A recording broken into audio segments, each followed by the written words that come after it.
hear her. Okay. Oh, can anybody hear me? Yes. Yes. We can hear you.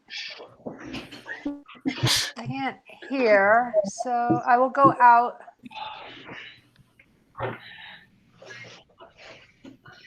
Tell you, these long meetings are making me rethink the standing desk.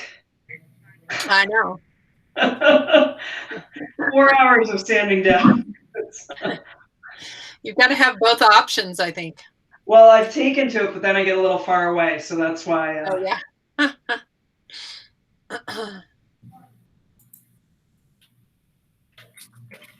Can I say I'm lazy? Darren, how you doing there? You look like you're in fantastic. Yeah, it's been we've been very, very busy here, and it's been very exciting. Brand new team, all of us getting to know each other. Lots of good things going on. Great ideas being exchanged, and a lot of catch up being played. So we're getting there. I'm sure. Good. How are you? You guys all busy? Yeah. Yeah. Very, actually. Susan, you must be busy. Tax season in the middle of the summer for a change. Why? Oh, just couldn't be more unpleasant. Ooh, but I can hear you. Can you hear me now? Yes. Okay, now I can hear you. Okay, perfect. Did we already start? No, we didn't. We were waiting for you. Okay. All right. But it is 4:04, and I will call the meeting to order. Eliza, can you please call the roll? Certainly. Katie Fresh? Here. Jonathan Nickel? You're good. Okay. Susan Merle? Here. Dwayne Romero? Here. And Susie Zimmett? Here. All right. Thank you. Can I have a motion to adopt the agenda as presented? So moved. So moved. Second. Okay. All right. I am here. So. Yes. Thank you. I'll call roll for that. Katie Frisch? Aye. Jonathan Nickel? Aye. Susan Merle? Aye. Dwayne Romero? Aye. And Susie Zimmett? Aye. So moved. Thank Okay. you. 4.1, do we have any public comment? Anyone here for public comment that didn't sign up? Okay, we will move right along. Reports and comments from board members. I think we have a few updates. I just wanted to kind of, I sent around some emails, but I wanted to update everyone on correspondence with City of Aspen. I just followed up after our meeting with them and asked what next steps needed to be done regarding the sales tax and putting that on the ballot for this fall. Eliza, I see you had posted that letter that the elections department sent around, and I went ahead and responded to that, actually. So I sent that back to her just with the number of ballot measures that we anticipate putting on the ballot in the fall as a school district. But then Sarah Ott emailed me back and said that, you know, she's taking care of getting the council members to approve, and basically what she needs from us is ballot language and just a formal request, which I will send to her. I have the ballot language from the previous time it's been on the ballot, and so I assume that would be what we would want to, you know, put on there again. With a change to make sure we include the community school for the bond or for the sales tax. Yep. And I don't know how it's worded. I have the language, but let me look at that. But that's a good point. So I'm going to make sure that's in there. I think we should. Can you circulate that, Susan? I'd like to just. Yes. Review. Thank you. And then Town of Snowmass Village, I also checked in with them. We have a meeting on Monday with their council members, and they wanted any materials to go ahead and send to Travis and Clint, and they would put those in their council members' packet. And so, Linda, I sent you an email just of sort of some feedback I got from Katie and what I'm anticipating they might like to see as far as basically what we've requested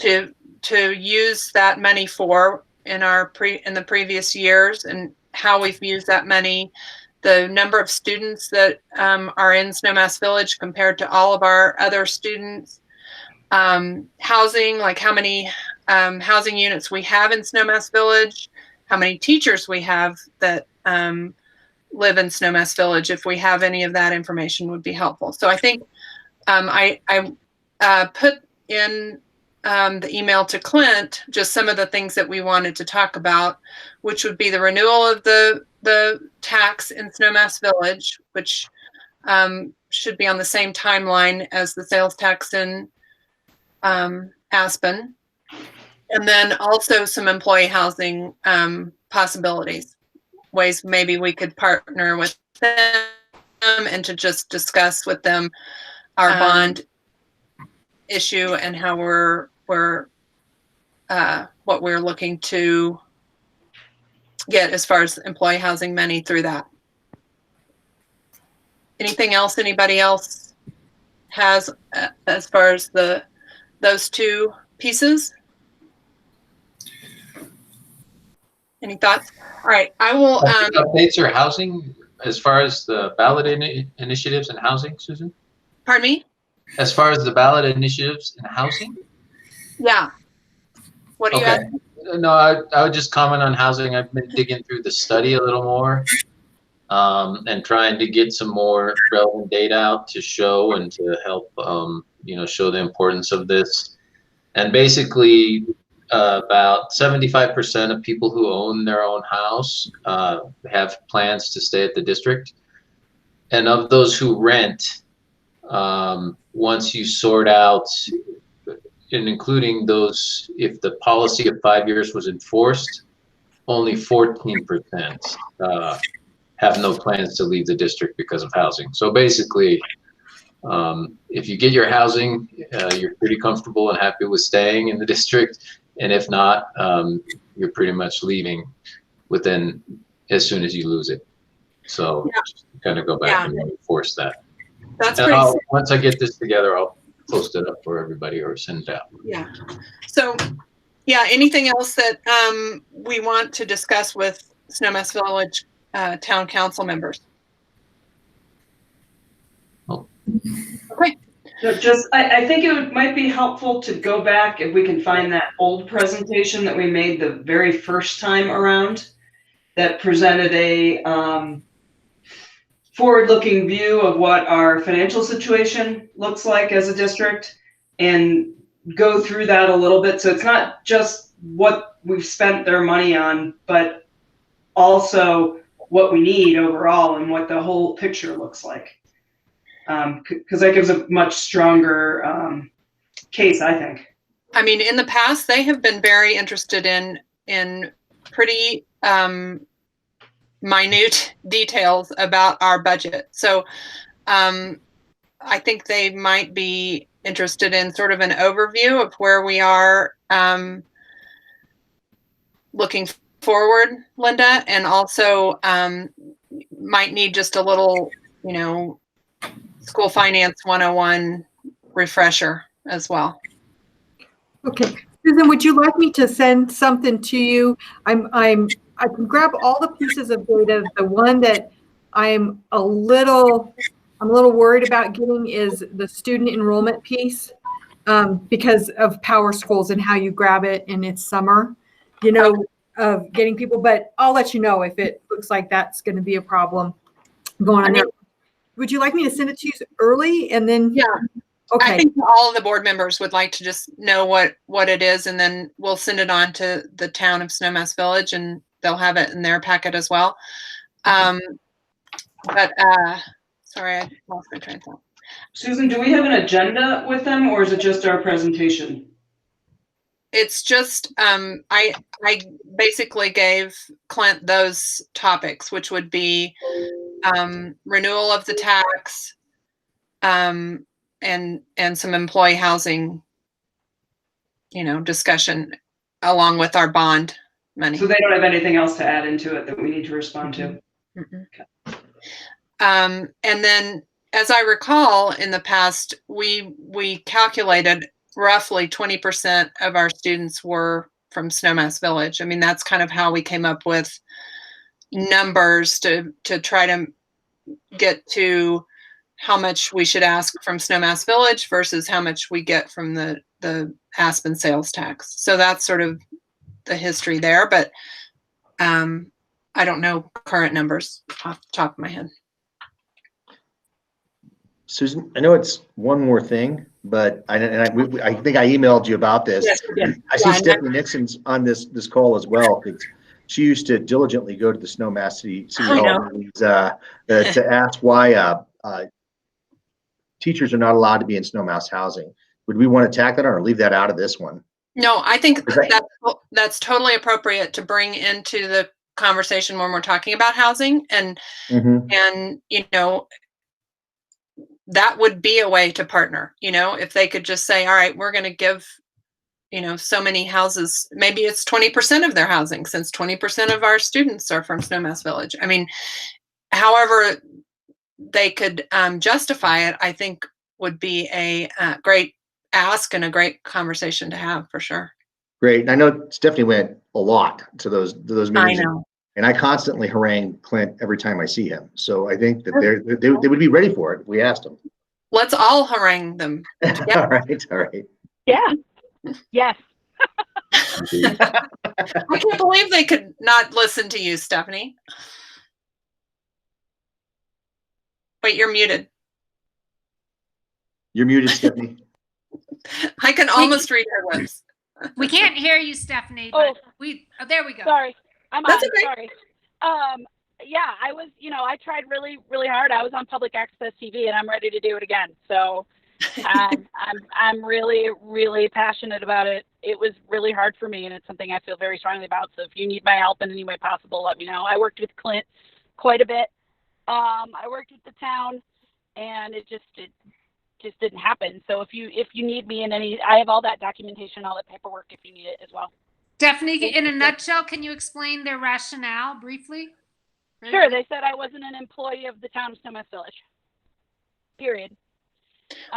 Even though, I was a part of that community for 7 years and lived there for 7 years and was very much active. I was the arts liaison for the community. Like I was on town council and they still did not want to give me housing. They just flat out said I wasn't an employee of the town. So that was pretty much the end of it. Their problem in the past has been or what they've said is their problem. If we give the school district money, housing, then we will need to give hospital and, police department or sheriff's department. I guess sheriff's department would be the other common thought. So I think they feel like it might open a can of worms, that maybe, but I still think, particularly if, 20% of our students live in Snowmass Village, let's see if we can get 20% of our teachers housed there. Anyway, I think it's worth an ask again. Okay. Thanks. Again, I totally. Awesome. Okay. And then Dwayne, did you have some updates for your conversation with Dan O'Connell? Yeah, just real brief. I also published an email. I sent it out to Jonathan and Katie from the FAB as well as Susan. So Susie's in it. We can bounce it over to you as well. I just wanted to, Katie and I have been talking about trying to get a bit of a kickstart into the formal timeline and requirements. So I mapped that out just at a very high level in the memo. Really hope that it just helps, frankly, district leadership in terms of engaging with these constituents, or I should say consultants. I mean, most notably the campaign folks, and then obviously bond counsel.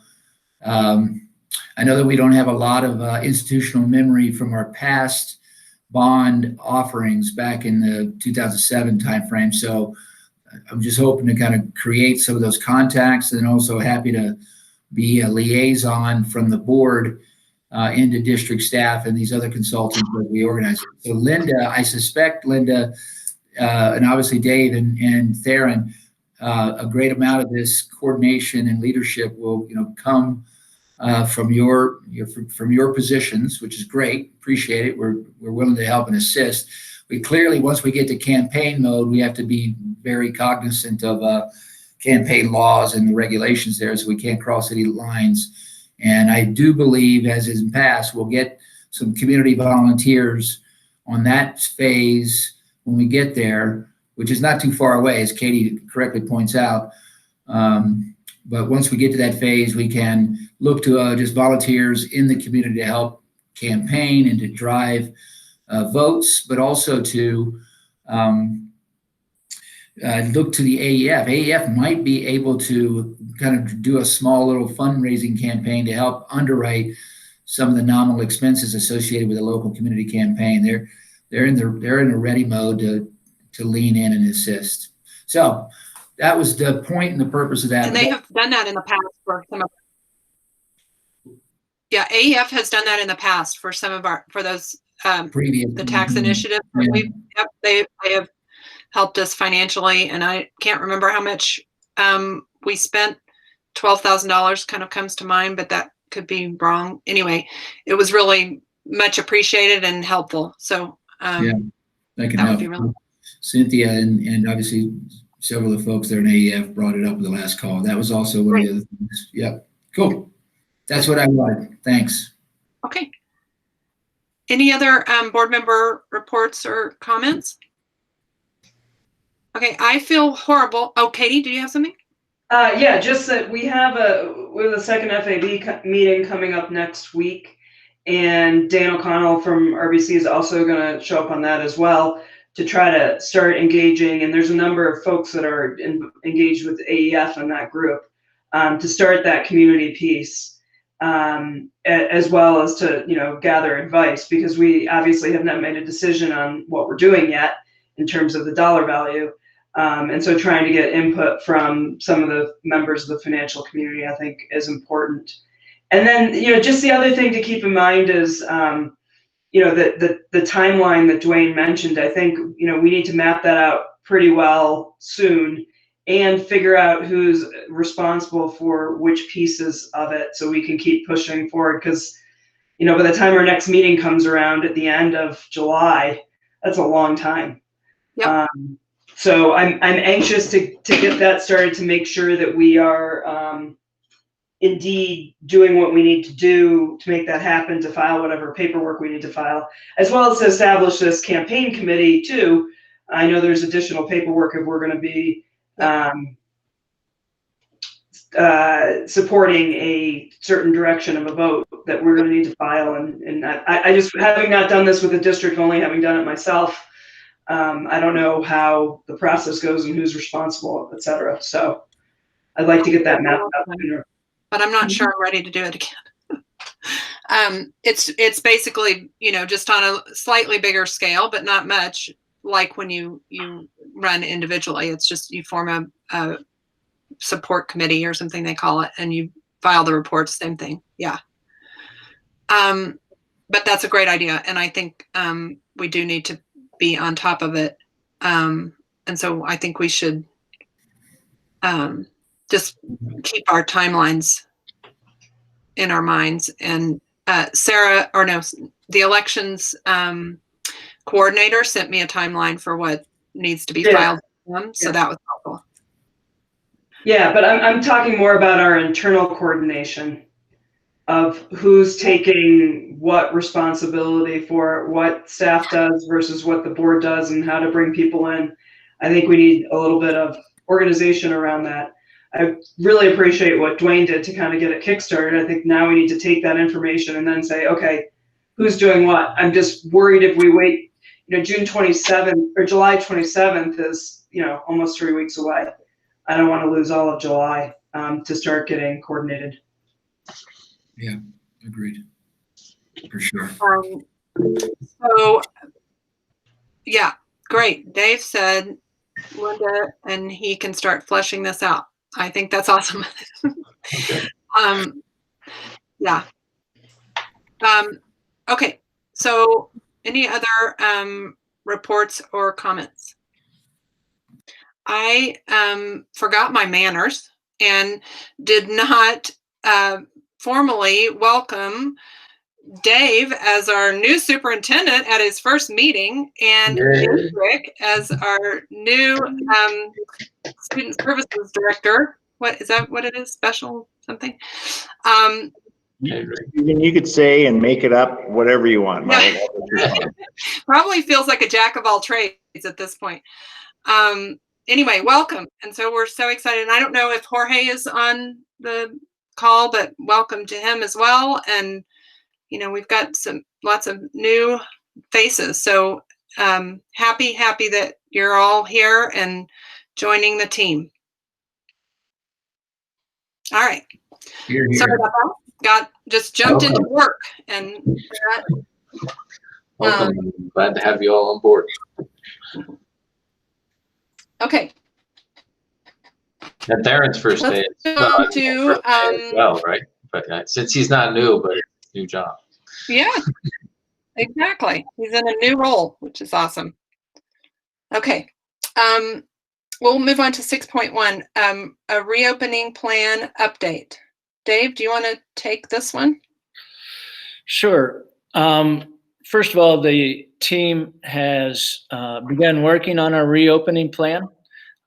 We convened and started mapping out sort of next steps, not unlike the bond challenge, but we're doing it for the reopening.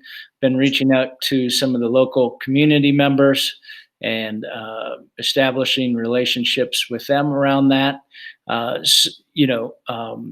I've asked Eliza to provide the board a link to a summary of global reopening, which we will add to our board minutes for this as well. It's kind of basically all over the place, and it's a very fluid situation.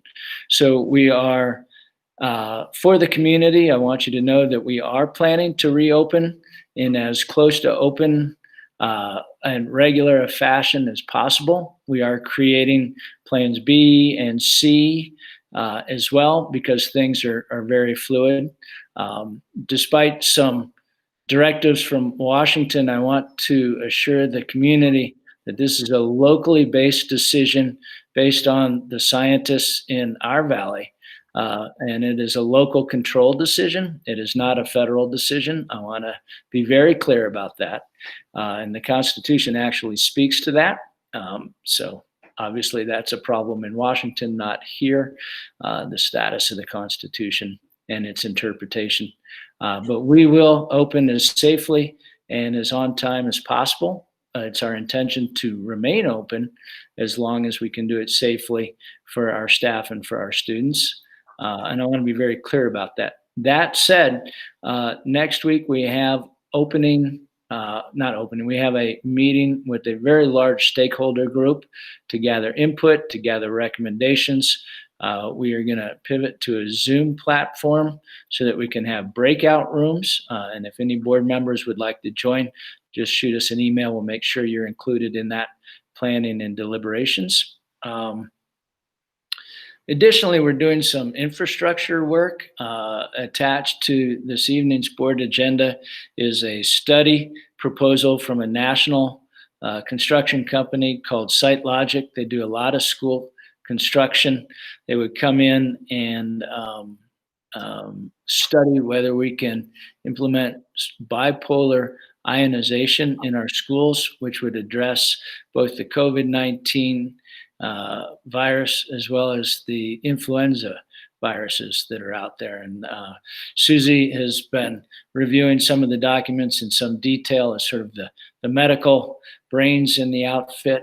So I'm very appreciative of her kind of looking over the stuff And it would be a study. A number of school districts across the country are going to the bipolar ionization as a way of ongoing active sanitization of the educational environment.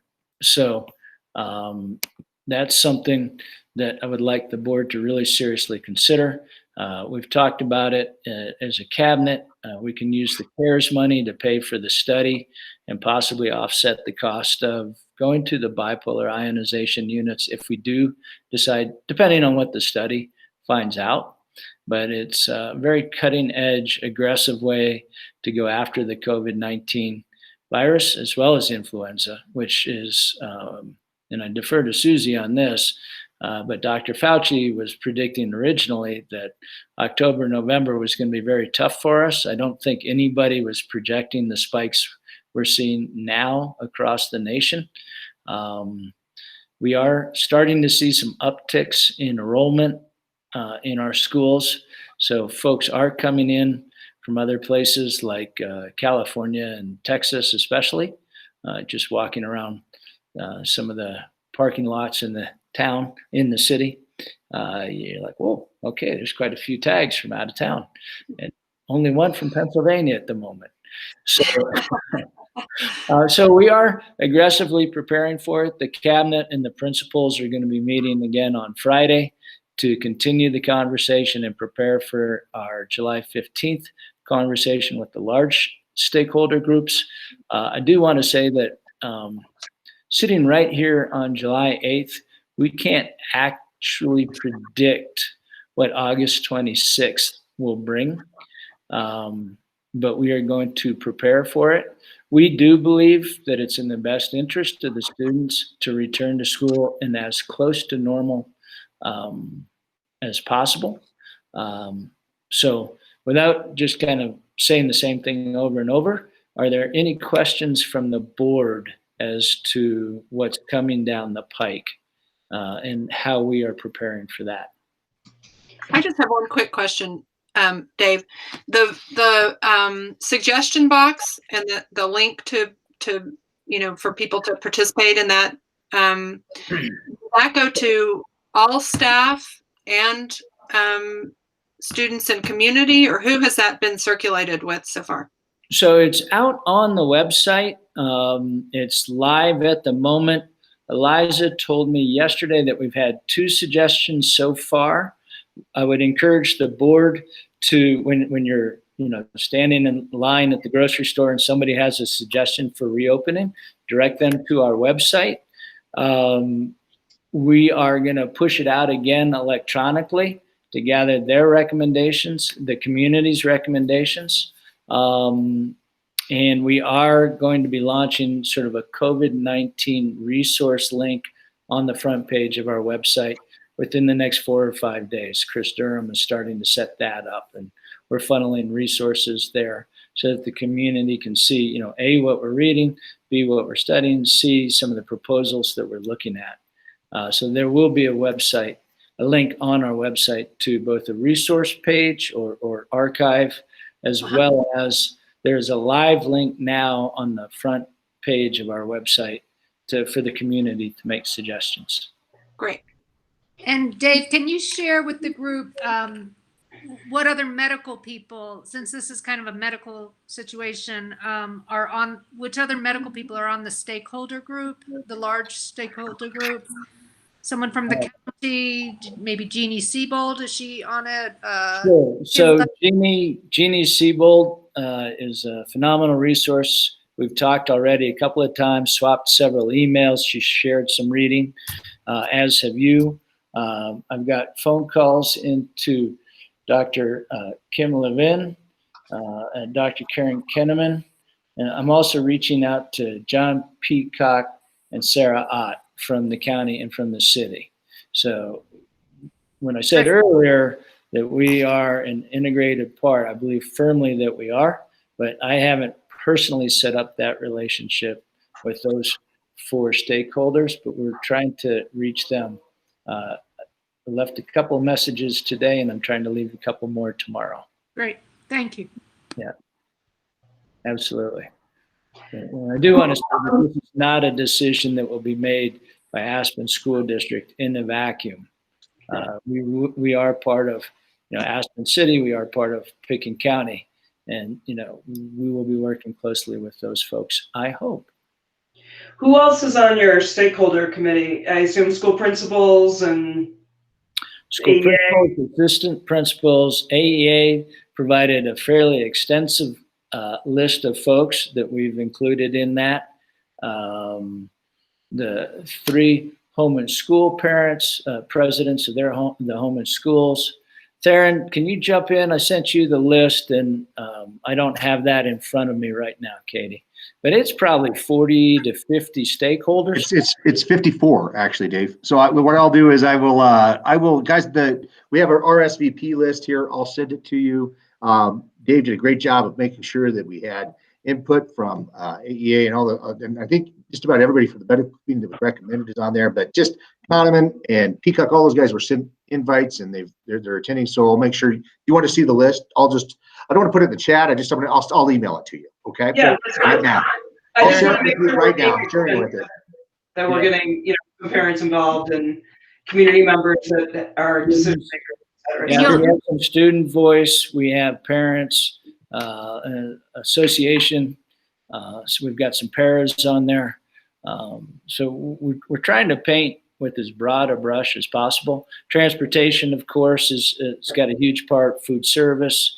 An organization this size is a fairly complex one, and there's a lot of voices. So we want to get their recommendations and their thoughts as best we can. And Theron, you're sending it to well, all the it's been board? shared with you on your K-12 address. Okay, thank you. It's shared with you as a doc. You guys can look at it. Thank you, Theron. Other questions from the board?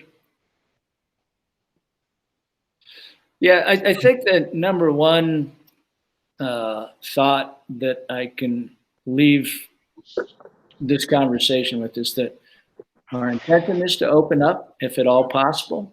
It will probably school will look and feel differently than in the past, but our intention is to have students with teachers as close to a normal schedule as safely possible.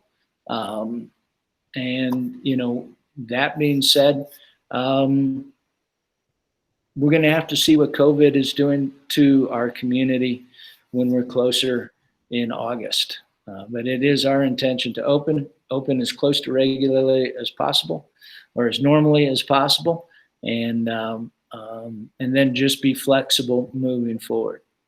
Do we have a timeline expectation? It's just a question I've been getting from a number of community members as to when we expect to try to make a decision by. Obviously, that can always change. And then the other question is, are we considering flexibility in our current calendar? Given what I've seen in the media, that a lot of boarding schools and universities are looking at alternatives for the December timeframe. Are some of those going to be under consideration? Some of those different ideas that have been popping up from other districts and other schools? Oh, absolutely. Yeah, great question, Katie. We are looking at it that way. And in fact, we were discussing just yesterday the possibility of a regular opening and then possibly pivoting to remote learning, at least for the secondary students, at that break that happens Thanksgiving week through January 1st.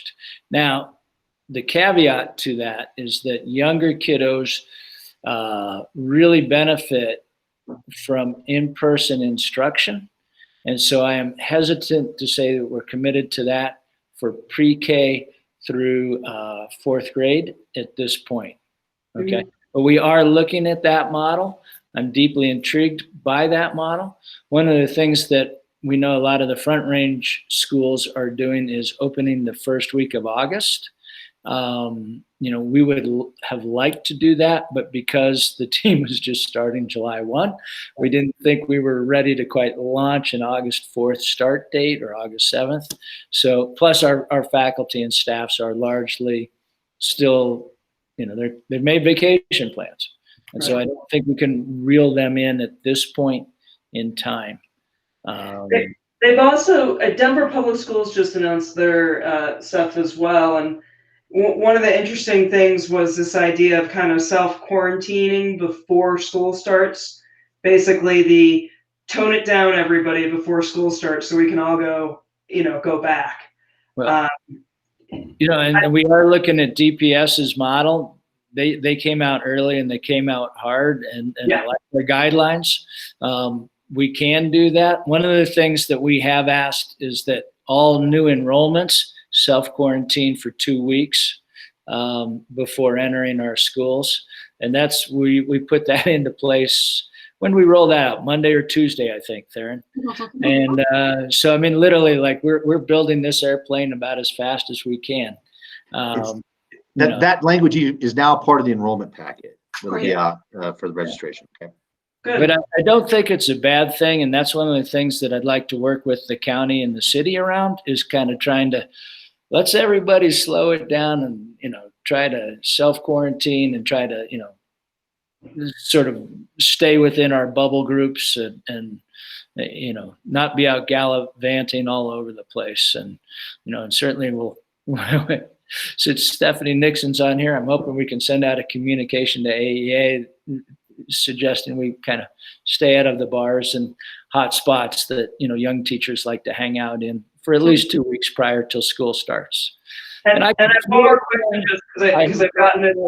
I hate to be the one to write that letter, but that's where it's happening now, if I'm not mistaken. So has CHASA come out with any statements that we know of? I haven't seen any, but I haven't had a chance to reach out. Darren, do you know? CHASA right now is business as usual right now. However, I think that, and they opened up all summer camps and those things. For the most part, they had guidelines there that had to be followed. But like Dave said, they're also the commissioner right now is 100% being reticent about making any predictions as to what's going to occur with sports. I know some of the things being considered is still having contests without crowds. I just know that, but nothing concrete as of yet. And the great thing is Martha lets me know anytime there's an update there. And so we should be up to speed. And we'll, as Dave said, we'll follow anything they direct. Again, completely out of our control until we get that figured out. No, it's just a matter of making sure that we communicate that clearly, because that's always, at the top of everybody's list. Especially. You're right. I'm aware of that. Kids are gonna play. They want to. Yeah. Thanks, Dave. Sure. Any other board member questions? All right. Thank you, Dave. My pleasure. I think we are ready to move on to 6.2, the curriculum audit. Let us know what you're thinking about that, Dave. Great. Well, on both these items, you'll see some action items in the 7s. The curriculum audit, we did narrow it down to Joelle and Killian. Theron and I met with her, and we're going to ask you to approve phase 1 of a distance curriculum audit this evening, not to exceed $10,000. Joellen is a national leader in our education work. She does a lot of work with Learning Forward, which used to be ASCD, American Association of Curriculum Development. And she's one of the top leading mind workers in our field. And she's going to head up a team to do a distance audit, pre-K through 12. Once we green light that this evening, she will put together an initial checklist of artifacts that we will gather and then provide to her and her team. They will do most of the work remotely. Well, actually, they'll do it all remotely, and then they will come back with recommendations and suggestions for our team. It might involve site visits, which would be another layer that we would bring to the board, or, as we were discussing today, some initial work for the district and then they would provide a proposal to cycle back a year from now to see how we're doing, to measure the work that the district has been able to accomplish based on their recommendations. So in the conversation with Theron and myself this afternoon, sort of a third rail evolved, all based on how the first rail rolls out. So this is a great way to get started on a math audit, pre-K through 12, and a language arts audit, pre-K through 12. And we think that we would have, by the end of October, a significant, possibly by the end of September, but by the end of October, hardcore recommendations for the district to move forward. And so I think that's pretty much where we are. Theron, do you have anything you'd like to add to the conversation? I thought it was really important. We gave some background on, I know that there's some hot topics for the board, just looking at how we're going to evaluate systems and those sorts of things. And I just think this is the right progression, really getting a picture of where we are now. And I think that was what resonated with me. No judgment, just where we are now. And really kind of figuring out what's going on with that, and getting a plan moving forward that's going to be research based and has a pretty good track record of making sure that all those systems get aligned. Because I think we do have some work to do there.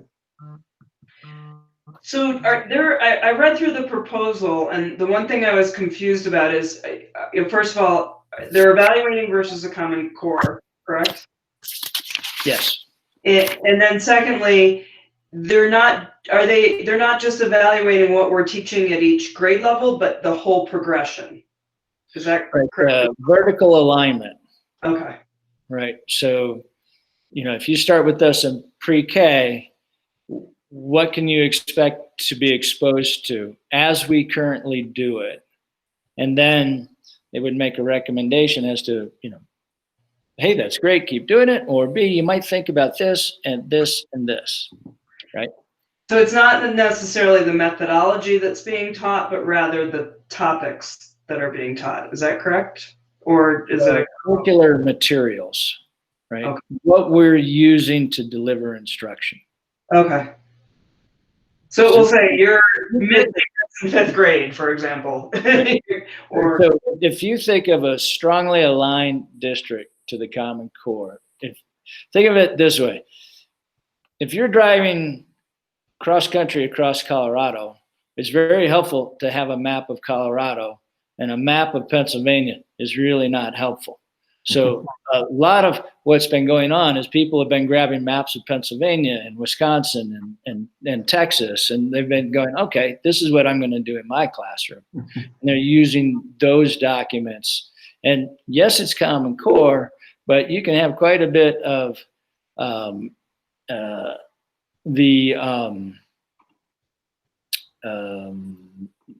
sort of kind of swimming around through these things, right? So it's not aligned.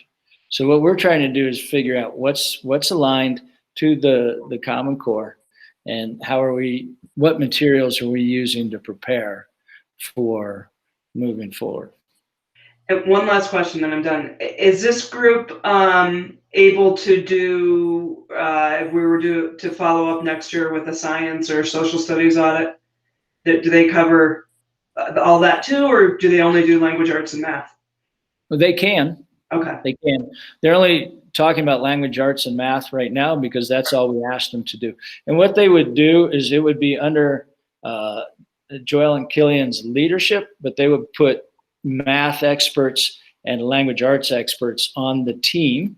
And then if we were to do, say, science and social studies next year, they would get different content experts to advise us on that. Great. I had a question about, is it going to give us, I know we'll go against the Common Core and the Colorado standards.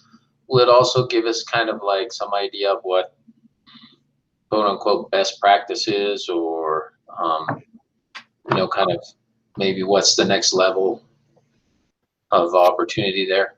Yeah, and actually, I think that's one of the things Theron was most excited about, was like, this would really help us figure out the path forward to aligning best practices, best materials. They can make professional development suggestions. If we're using some program, they can make recommendations around getting professional development to support our in-classroom teachers.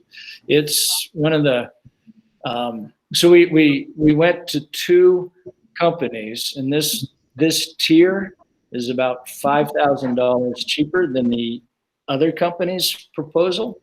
And to your point, Jonathan, this would really help provide the administration with guidance and suggestions to support a continuum of learning, pre-K through 12, not just vertically, but also in the grade level bands, right? So, as I'm looking at Adric, I'm thinking about what are we doing to make sure that, A, special education is special, and B, we're meeting all of our students where they are and then taking them forward, right? Whether you're gifted in talent or, kind of normal like me. Well, most people won't say I'm normal, but, you know what I mean? So that we can have continue in grade 4 and grade 8, but pre-K through 12. I was thinking more along the lines of benchmarking. So, cutting edge, quote unquote, leading practice in special education is the following. And these are where people are receiving or getting the best results for that segment of the population. And while understanding Colorado Common Core might have something, but then it goes beyond that. That's the only, I just wanted to make sure that there would be that component of it. Well, I can say that these are among some of the best thought leaders in the field. Okay. And they will be helping us, albeit remotely. I don't think we're quite ready for the phase 2 that we put out there originally, which was to come in and evaluate classroom practice. I think coming off of, a closure mid-March, the uncertainty of next year, I think and in talking with Joellen today, the recommendation was let's work on the bones, the skeletal framework of what we're doing in ASD, and then work on classroom practices downstream. So okay, I think that answered the question. And I just got to say that I really liked, she had this idea of coherence, clarity, and consistency. And I just think that there's a piece of that that's missing with us, and just that follow through later on, making sure that it's going to be done. She can come back in a year, see how we're doing. And it's not just going to be a one and done and out the door. And I think that there's some compelling reasons to pursue that. And to Dave's thought, one of my big questions, Jonathan, was around assessment. And we talked about what is that going to look like, and we talked about it, the old ends reporting, and we talked about our new success indicators, and we talked about a lot of those sorts of things. So those conversations came up, but I think this is where we have to start if we're going to have those things be achieved, particularly with coherence, clarity, and consistency. Yeah, and I happened to take a look at both proposals, and I loved that we're doing the one that included pre-K and the high school, not just the elementary and the middle. This one was the whole pre-K through 12, and I like that. I also like that it's cheaper. Well, I think it's important to keep an eye on the dollars, but I think it's also important to invest in good quality, high quality tools and advisors, because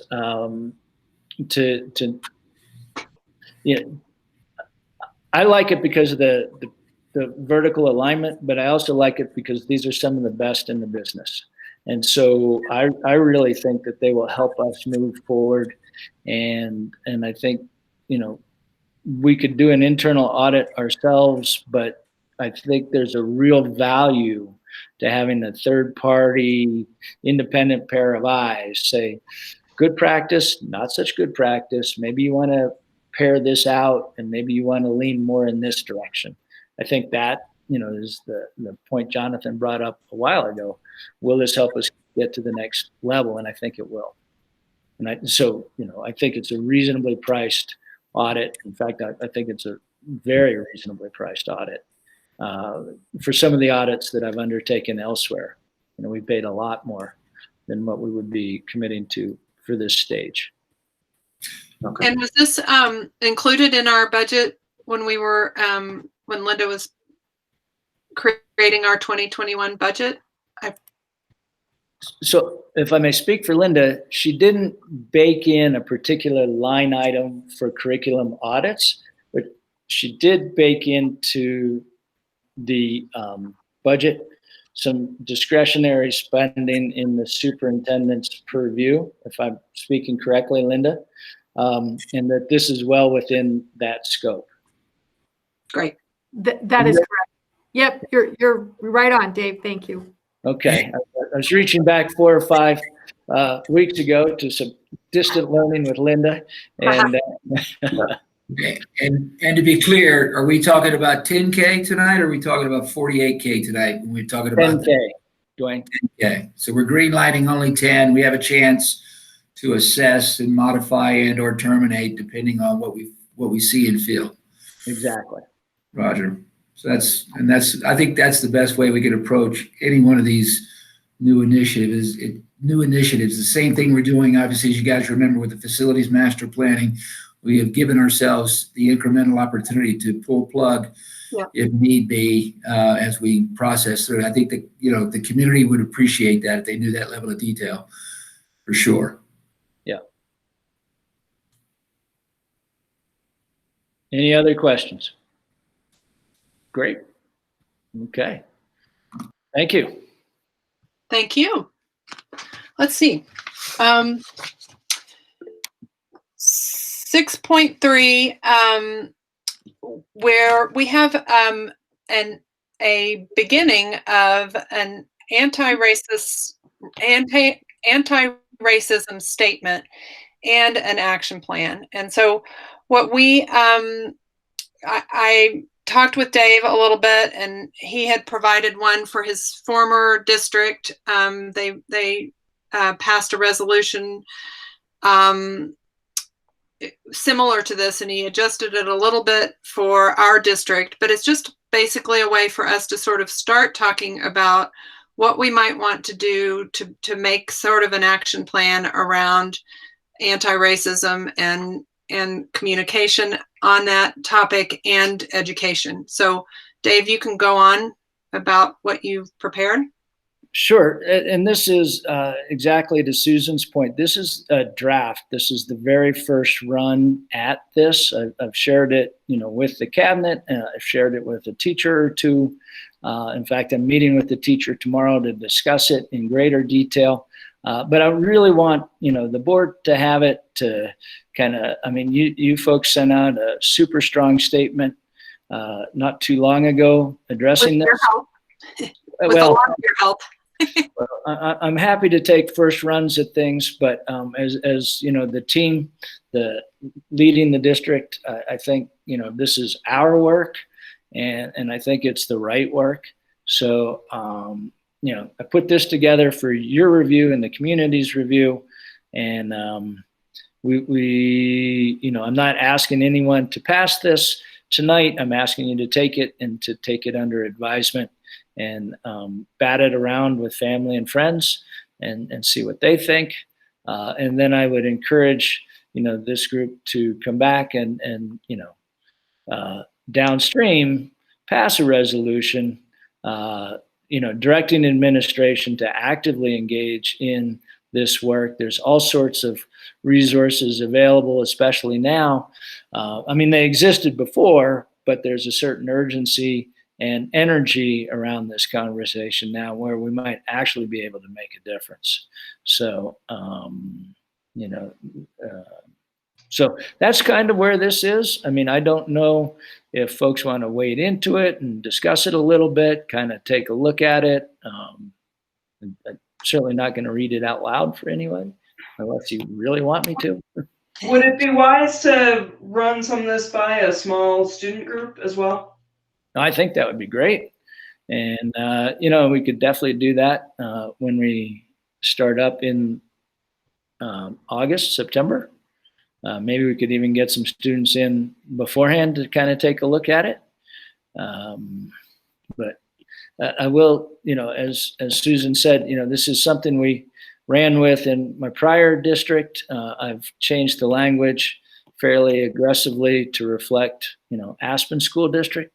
And the action steps were ones that, the prior school district wasn't really doing as such. And these are ones that I think we could be doing to get us started in this conversation. Yeah, I'm fully supportive. I think it would be wise to run it through people who have expressed interest in our prior statement. We did make a statement, so I don't feel like, we need to get this out tomorrow. I think we have a little time. But I think it's important to make sure that we get a diverse view of what we're trying to accomplish as we're trying to accomplish it, and make sure that we get that input, whether it's from people of color in the district or students or the community, whatever. I think this needs to be something that is vetted outside of the board and the district leadership as well. And we did actually put in there, identify student leaders at the secondary levels. Yeah, well, I saw that. That's why I was thinking you talk to him about it too. Right. So, yeah, and kind of really capture student voice and student experience.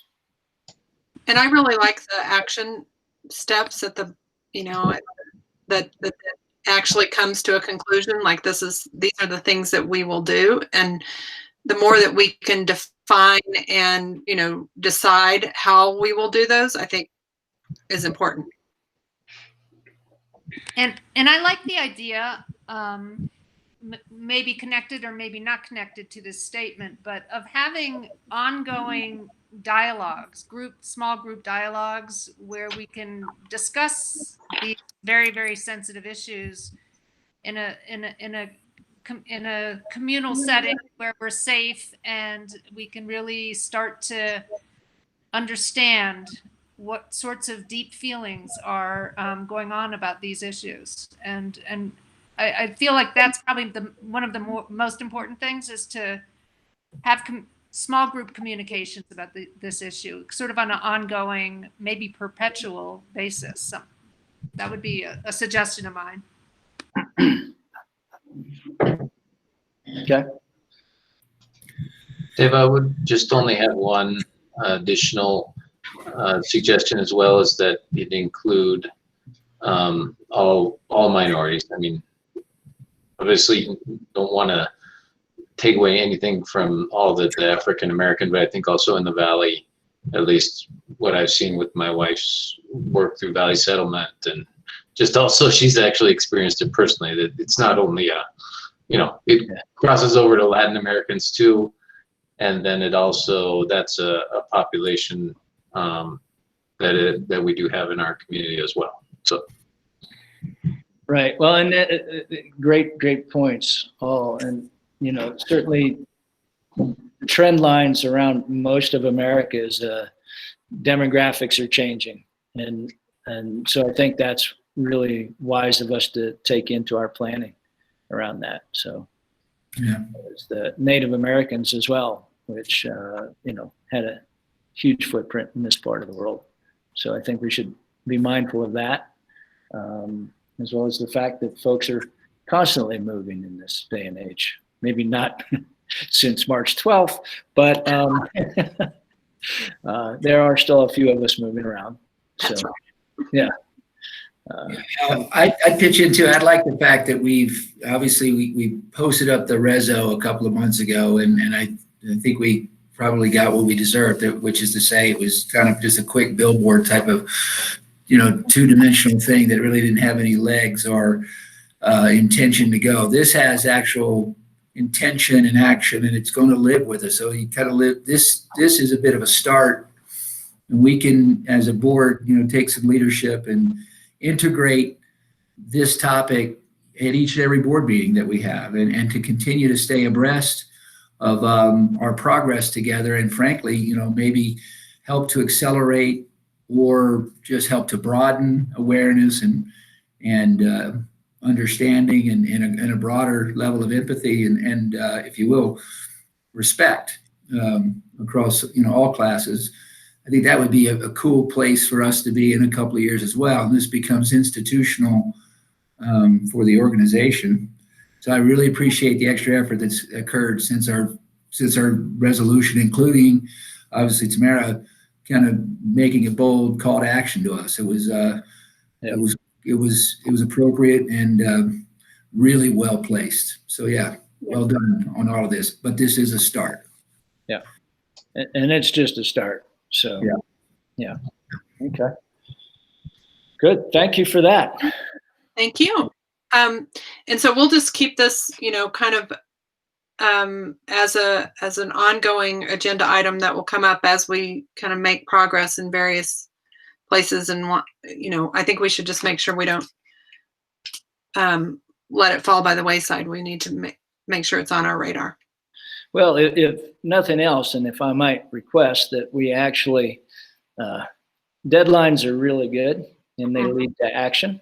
So perhaps we could aim for a board resolution in October, and we could, gather more stakeholder input. We can put another suggestion link on the website for this particular issue, and we can do some surveying in the community as well as reach out to some of the other groups in the Valley, including, Valley Settlement and, folks that as a newbie, I haven't even thought of, but I will turn to the board and your connections and, seek some feedback and guidance. But, if the board were to say to me, administration, we'd like to see a resolution in October, and we'd like it vetted by students and we'd like it vetted by council, and that would be most helpful. So we would like that. Okay. We'll aim for October. I'm supportive of that for sure. Okay. We will move this forward and keep it in the forefront of our minds. Awesome. So great. Thank you. Okay. 6.4, we should have a conversation here about what we would like to have on our agenda for our board retreat, which is scheduled for the 27th of July, and how we would like that to look and what are our objectives. Dave and I had a conversation with Anne Delahant. Yeah. Delahant. Yeah. Delahant. And she is willing to facilitate our retreat. We went over some potential topics with her, and I can kind of go through those as just a starting point for a conversation about what we feel like is our priorities for us and what we want as outcomes for that retreat, and maybe some ongoing sessions after that. Dave, do you want to add anything about Anne? Yeah. So Anne is she was started out as a classroom teacher and then became curriculum director, and then for the city of Rochester. And then those positions are often eliminated in budget constrictions. And so when her position was eliminated, she wound up going national. And she is an advisor to school districts and school boards across the country. She's held multi-year contracts with folks like General Electric and, their sort of foundation arm, GE, and a number of big firms like that. So she does a lot of leadership development, a lot of central office development, a lot of coaching. She doesn't do a lot of content development, but it's more in the leadership side of things.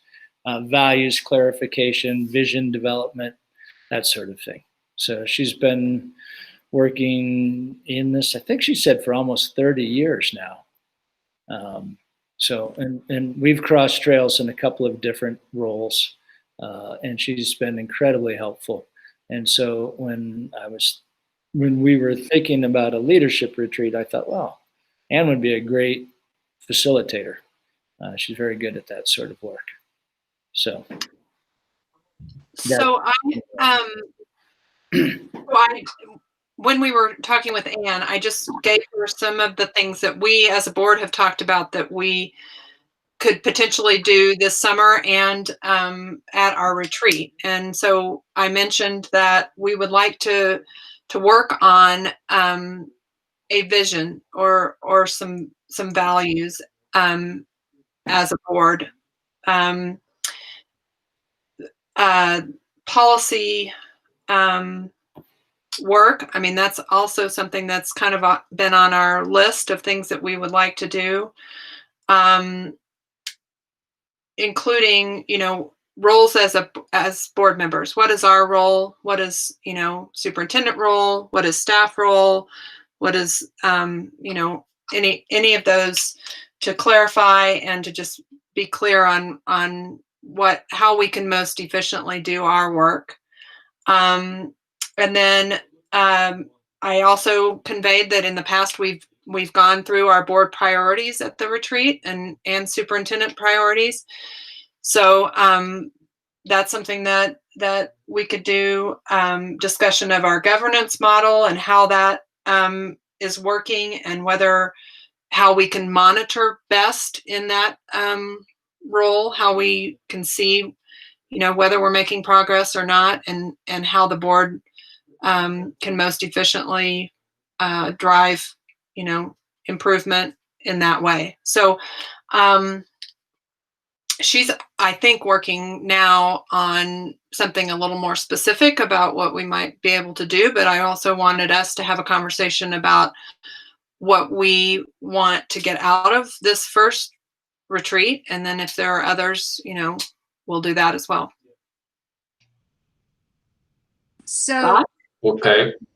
I can speak for myself. What I would like to get out of this first retreat is a shared set of priorities so that Dave can get to work.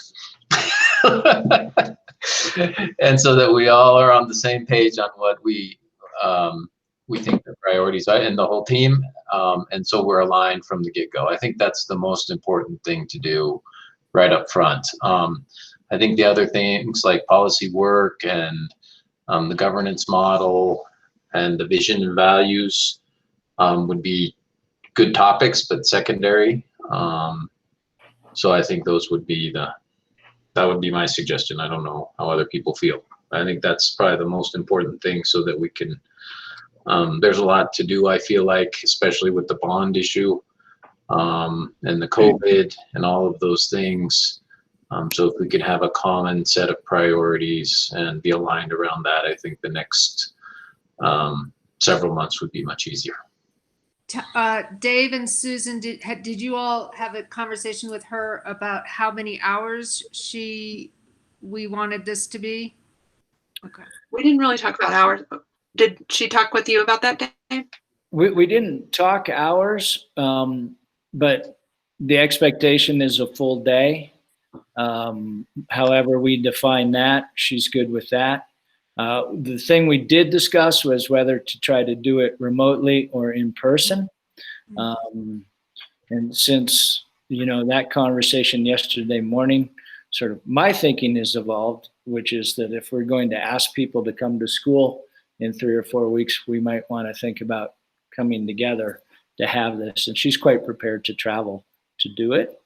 But, obviously, as we get a little closer to the 27th, we would have a final say around that. It might be a little safer if we aim for doing it outdoors. Does anybody object to that? No, I'm all good with that. So good idea. I think I kind of disagree with Jonathan about the cart and the horse. I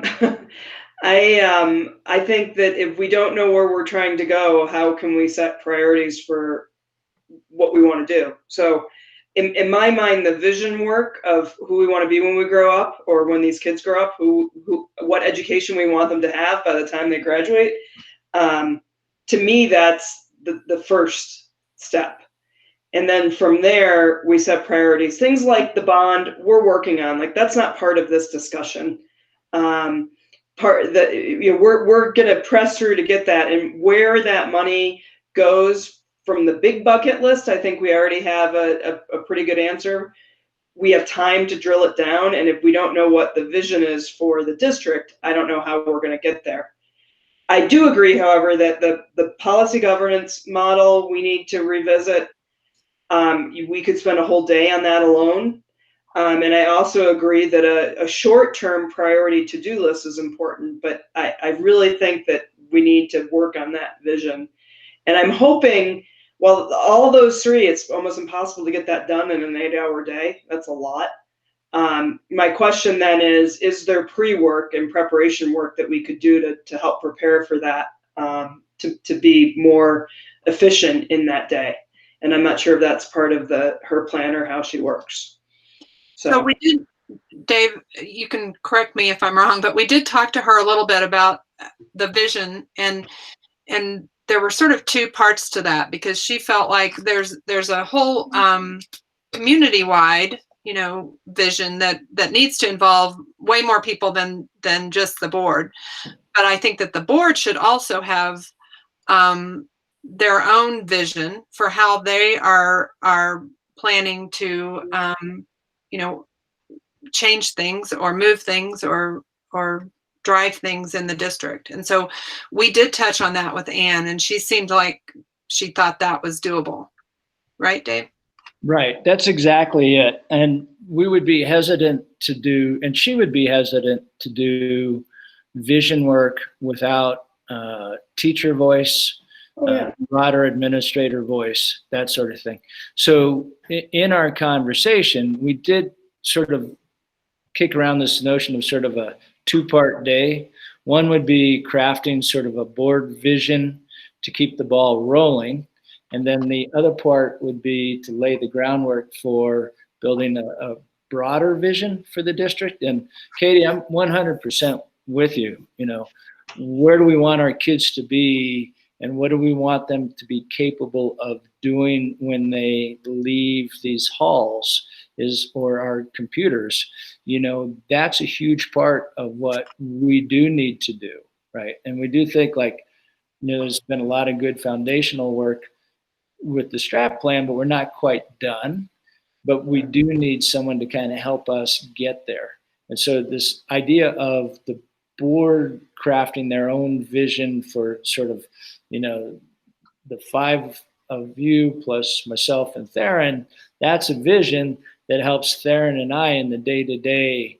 As boy, in my 5 days here, the stuff that has swum across my desk already, it takes my breath away, but it helps me figure out what to pay attention to, and it would help Theron as well. So I do think that the vision work would be helpful, and it would help us set those priorities. So, you know, to Jonathan's point, is Theron and I are sitting around scratching our heads wondering what we should do next. You know, that priority list is helpful. And get the school open. Don't you have enough to do? Right. So get school open, run the bond thing, and then keep people healthy and safe. Right? So, that's it. Yeah. So then we could take a board vision, and then that's like sort of the next step. And we've done all this bottom-up work over the last year, and we haven't done the board piece. We do the board piece, and then the next step afterwards, not in the same day, is bringing it all together. So then it becomes a build out from there. Right. Right. So it's almost like sitting with the architects and saying, like, all right, where do we want to be, and what do we want it to look like? And then, you know, we go to the charrettes where we're getting more voice. Right. That sort of thing. Because the hard thing is I don't know how we figure out, I mean, we have some basic ideas about the bond, but I don't know how we figure out what the priorities are on that if we don't go through the visioning exercise prior to it and really get that going. And we have some time. I mean, that's late for deciding about bond. July 27 will be late. No. So I think we've all batted around kind of the buckets of things. And for the bond language, we don't need to say we want to buy 5 pencils or we want to buy 7 pencils, right? It's much higher level than that. So, but when we get the money, we need to decide if we're going to buy 5 pencils or 7 pencils. So we have time before that decision needs to be made. In order to get there, we need to do some of this work in the meantime to be able to understand what the priorities are and what the vision is, and how, what we want to be when we grow up, what opportunities we want to provide for these kids. So that's what I'm saying. So you're talking further down the road. I'm saying that now the summer is the time to start the board vision part of it. Then it gets rolled out and everything else gets combined up. And so we end up at some point in the next few months with the true strategic plan completed. If I may, just to add on to the bond conversation and in the planning and the prioritization. The good news, Katie, is that we do have, and I'm not debating structurally at all your comments around leadership sequence here and trying to get our get everything aligned properly and frankly get the organization and the community on the same sheet. I completely understand. But just as a piece of fact, the facilities planning sessions, which, as you remember, was mostly student-led and employee-led, which was a really powerful set of meetings all the way through the course of last year, has helped to inform a lot of the priority for the bond set of physical improvements, a lot of it off of the McKinstry studies that district leadership commissioned and we have now on file, and the consultants are using that. So if I may just say, we may not be as bad off perhaps as what we think in that arena. We have essentially, I'll give 20 seconds here. We have three major buckets. One bucket's the major deferred items that just have been not tended to probably as well as they could have been. Think HVAC systems, roof systems, lighting systems and the whatnot. The second bucket is the kind of the, hey, how can we further optimize physical improvements on our campus that we don't have in place today, and we have a bunch of awkward warts here and there. Example, the bus barn. Example, obviously the child care, the pre-K, the double wide trailer, that's got to be tended to, and some other safety improvements, which frankly, safety improvements fall back in the first bucket as well. And then the third bucket is easy. It's a kind of an easy label. It's called additional housing. Right. And there you go. So I don't mean to belittle it or try to oversimplify it, but I really am comforted that we're thinking about it at this level, but I'm also super comforted that we have done a lot of work with students, with parents, with teachers, with community. And we got a pretty good, I think, picture of the need and the want. Well, so I agree with that 100% of the three buckets and kind of where it falls. The middle bucket is the one I am most concerned about, because you're going to get 5 people in a room. You're going to get 7 different opinions about what we should do with the space that we're talking about. So that's where this vision work comes, is at some point we're going to have to make decisions, and we have to figure out what the priorities are, because we're not going to be able to do everything. That's fair. That's fair. That's fair. So that's the part that I feel like we don't need to know yet, but we need to start that process. So when we hopefully have a successful bond and we have the money in our bank account, we can figure out what we're going to do. Good to go. Okay. So that's good point. And I think that the board vision is a good place to start with that. Any other thoughts?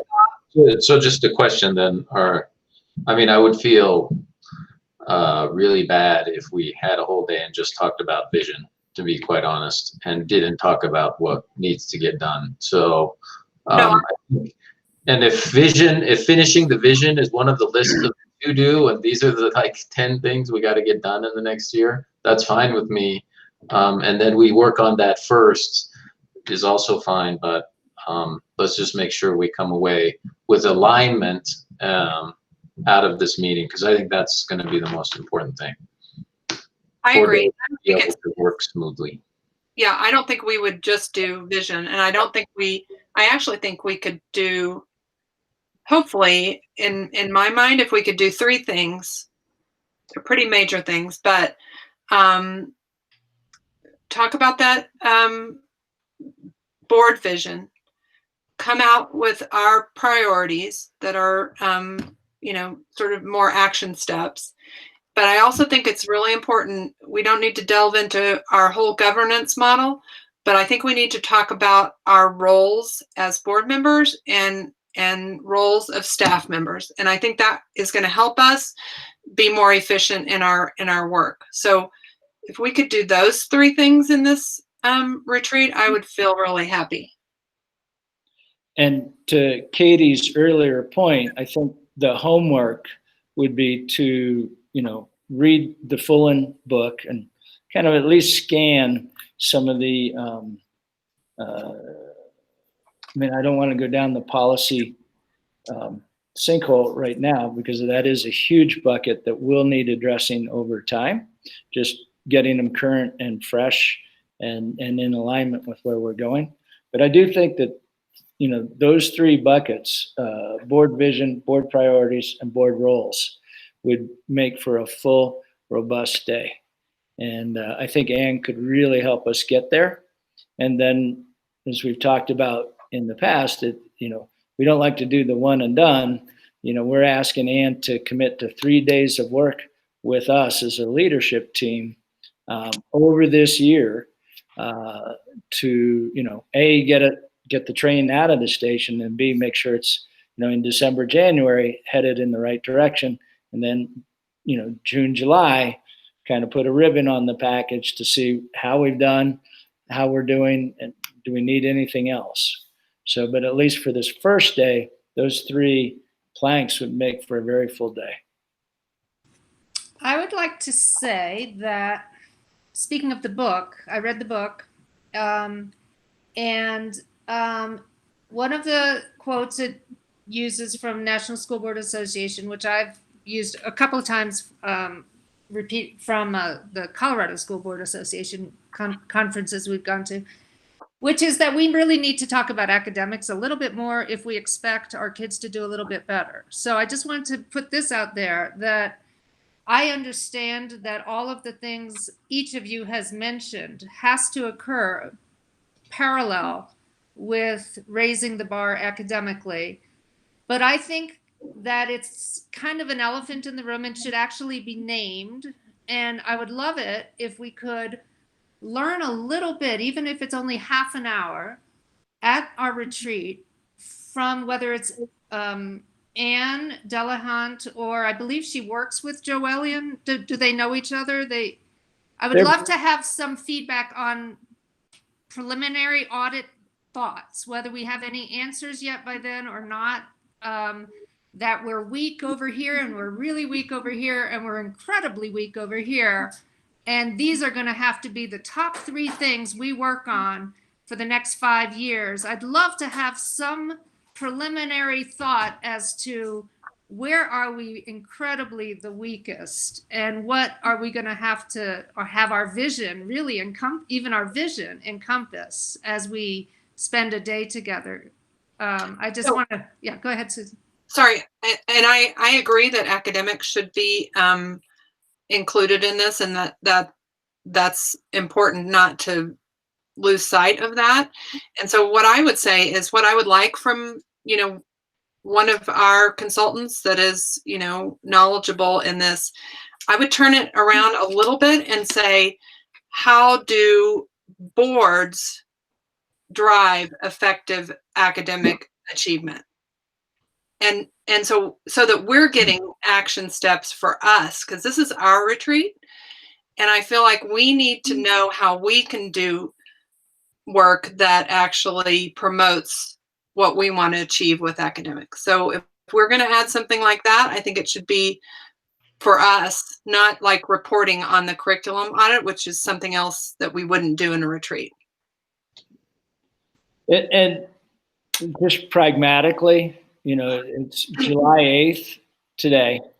We're greenlighting Joellen, assuming you all vote aye, and she will begin working on the ASD curriculum audit checklist. And then, Theron and I will be corralling the items on the checklist and developing the giant Dropbox or spreadsheet or whatever, some kind of platform for them to begin their review. So I just think by the, end of the month might be rushing it a little bit for them to do that fully. I don't know for sure about that, but that's my hesitation there, just from a timing perspective. If I had known that that was a topic, and no. I just don't want us to go through hours and hours and hours and not say, by the way, we need more coaching. If we had more coaching at every level, at every class, all of our problems would go away as far as the students are concerned. They would be engaged, they would be happy, they wouldn't be bored, they wouldn't be acting out, they wouldn't be reaching for their cell phones and their laptops and just life would be better if all of our teachers had an incredible coach. If that solved all of our problems, I'd love to have some acknowledgement that all of our parallel activities and discussions and hours together will lead to that. So to that point, I am hoping that one of the board priorities that is clearly and precisely articulated is increasing academic achievement for every single student in the school district. And Dave and Theron, how are we going to know that that has happened by this time next year? I would expect that to be probably the number one board priority. So that would be the conversation I would hope that we would have on the 27th. And I would certainly also hope that it's a huge part of the vision for the board is about academic excellence. I mean, I don't think there's anything more important, right? So I think the vision statement isn't, I think, quite as lofty as maybe you're thinking, Susie. I think that it's about the academics. At least in my mind, it's about the academics and running an efficient organization too. But the means, the end here, the goal, what's the goal? The goal is to educate our kids.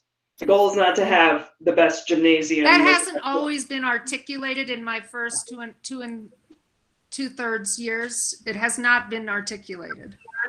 Yeah, that's why vision, I think, is important. Because I'm on the page with you. I just think it's presented in a vision, and I think it's presented in priorities. But that's why we need to have this conversation, for sure. Yeah. In our retreat. And I also think that's in Dwayne's bucket number 2, which is to further optimize the environment. I almost think it's 2 buckets, Dwayne. An optimal educational environment, embracing the 21st century learning priorities of, relevance, rigor, and relationships, right? So, I almost think that's your 2 buckets that we're taking to the street. The major deferred items are huge and important, but that's part of us preparing, the 21st century educational environment. So, and I've gone back and forth with the 3 buckets, 2 buckets thing, but I think it's like we have to take care of these facilities in a way that hasn't happened for quite a while. As the McKinstry report talks about end of life, it was like last year for a number of things. So it's like, oh boy. So we really need to, be mindful of that. But like the learning that Susie's talking about is happening in a flexible learning environment. And then you get to layer in the school safety conversation, which now includes COVID-19 and an influenza epidemic in November. So, boy, this is when I go, why didn't I go to law school? Would have been much easier. Yeah. But now we'll get through it. But I do think that this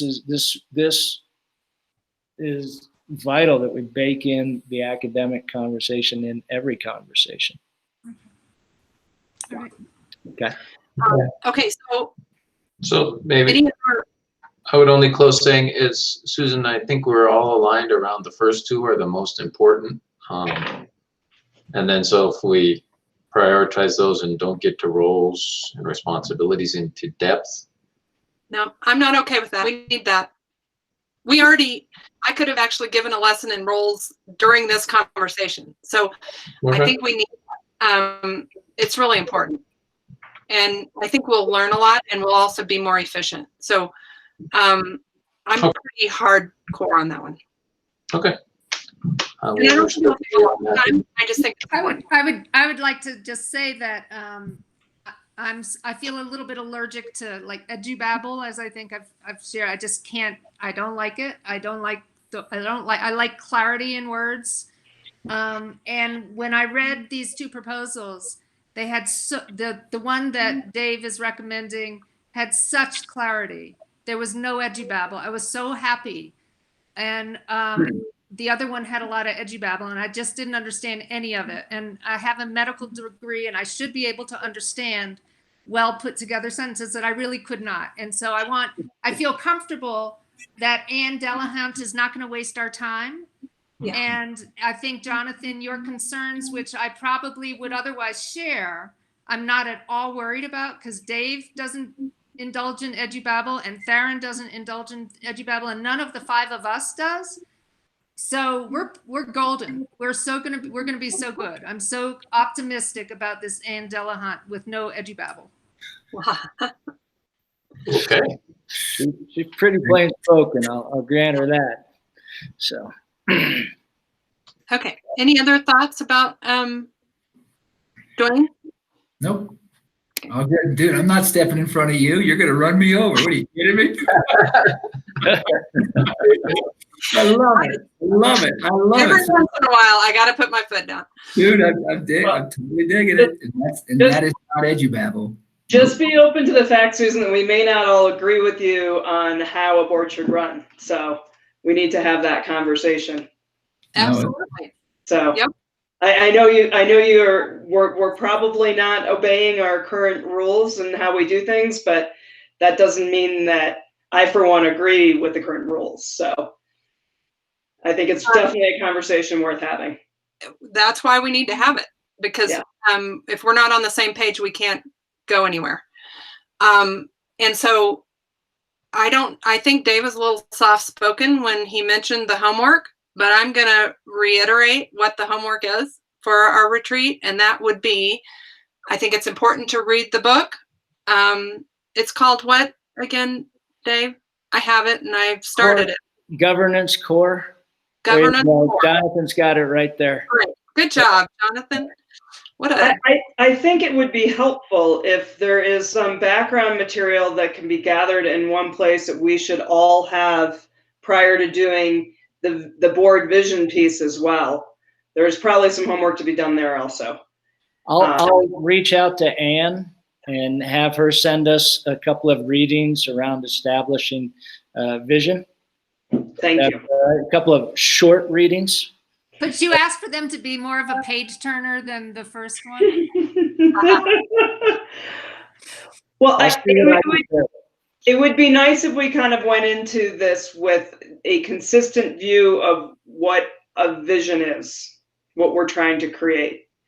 Because I feel that is a word that has different meaning for people in different lines of businesses and, in education as well. So having an understanding of what we're trying to accomplish with it, even though we're going to have to go over that, but some of the background stuff would be helpful. I think that's important.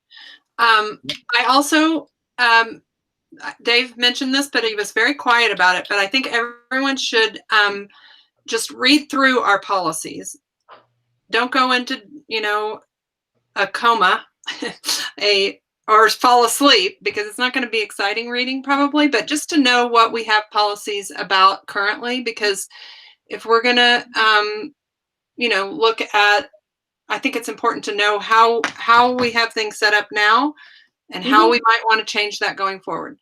And then we each need to also come up with our priorities and superintendent priorities as well as board members. And then we will share those with each other and come up with our board set of priorities. So those would be our homework items. And could we maybe ask the facilitator to either set up some kind of shared doc where we can put down our ideas ahead of time, or have her send it to her and have them consolidate? I mean, it would be good for everybody to say, sure, well, take a stab at writing a vision statement, because if you haven't done it before, sometimes it can be a little, you try with a sentence and you end with the book sometimes. And that's It where we sounded get. like she had sort of an exercise that could help us lead to visions. So Yeah. we'll see. That would be great. I don't have a process to take us through, but Yeah. I'm texting her now, asking her to send us a reading or two around creating a vision. So I'd be surprised if you don't have it by noon tomorrow. Okay. And then if we could, I mean, I think Katie said, we might have a difference of opinion on what roles and responsibilities we think we all have. So maybe we should just try and put those down on a piece of paper. Say, what do you think our role is as a board member and our responsibilities? Or however we want to facilitate that discussion, make people kind of get it down on a piece of paper and share it with the rest of us ahead of time. So that way we can move faster through the discussion and try and get some good pre-work done and get right to the point if possible. Well, I think that part of that conversation has to do with the book a little bit, but if Anne could help us with that too, Dave, that would be good. Sure. Any other? In these retreats, it's usually so much more effective if we all do a good amount of pre-work ahead of time. That's right. That's my experience. Okay. We'll do it out on the golf course. It'll be fun. I know of one. When was the last time you even got your clubs out, Dwayne? No, right? I'm on the business side. Let's keep going there, Susan. You're like a drill sergeant. Let's keep going. Yes, I am. All right. Atta girl. Anybody else have any thoughts about the retreat that they're not scared to share at this point? So I just heard someone say 3 days she's going to be here, or she's committing 3 days to it, but we're only meeting for 1 day, right? Correct. Yeah. Correct. That's right. There will be more over the year. Yeah. Susan, Okay. 3 days over the year. Sorry. Okay. It'll be 1 day for 24 hours. Do we know if there's any chance that the CASB conference is actually going to happen, or can we maybe book her for that time since it's probably unlikely to happen? Let's see. I think we should just wait and see on that. But yeah, it would be a good time if not, for sure. Yeah. Okay. So let's move on to 7.1, which is our GP8E. We have one item that we need to schedule, I believe, which is our meeting with the Snowmass Village Town Council, and we just need to add that to our GP8E. Could I have a motion to add a meeting on July 13th with the Snowmass Village Town Council? It's at 4 p.m., Eliza. So moved. Second. Okay, thank you. Just to clarify, that is virtual and same kind of thing that we did with the City of Aspen? Yes. And I think Travis just sent an email to all of us to invite us. So I think we've gotten that invite just tonight. Okay. And since this is not consent action items, I do have to do roll call for everyone we do. So Katie Frisch. Aye. Jonathan Nickel. Aye. Susan Marolt. Aye. Dwayne Romero. Aye. And Susie Zimmett. Aye. Thank you. Okay. 7.2 curriculum audit contract. We have this in front of us to approve the curriculum audit contract as presented. Dave, do you have any comments? Just that it is for, not to exceed $10,000, and it's the first phase as written in the proposal. Anybody have any questions? Just one. Is there a possibility? Do we have to approve each one of these separately, or could we go through them all and then approve them together, Susan? We're in agreement. Like the each of these items in 7.123? Yeah, I think because we already discussed all of them in the discussion items, except for the zero interest loan resolution. So if we could just approve them all in a package, I was just trying to make it go quick. Okay, let's just go on then and any comments about the site logic contract, Dave?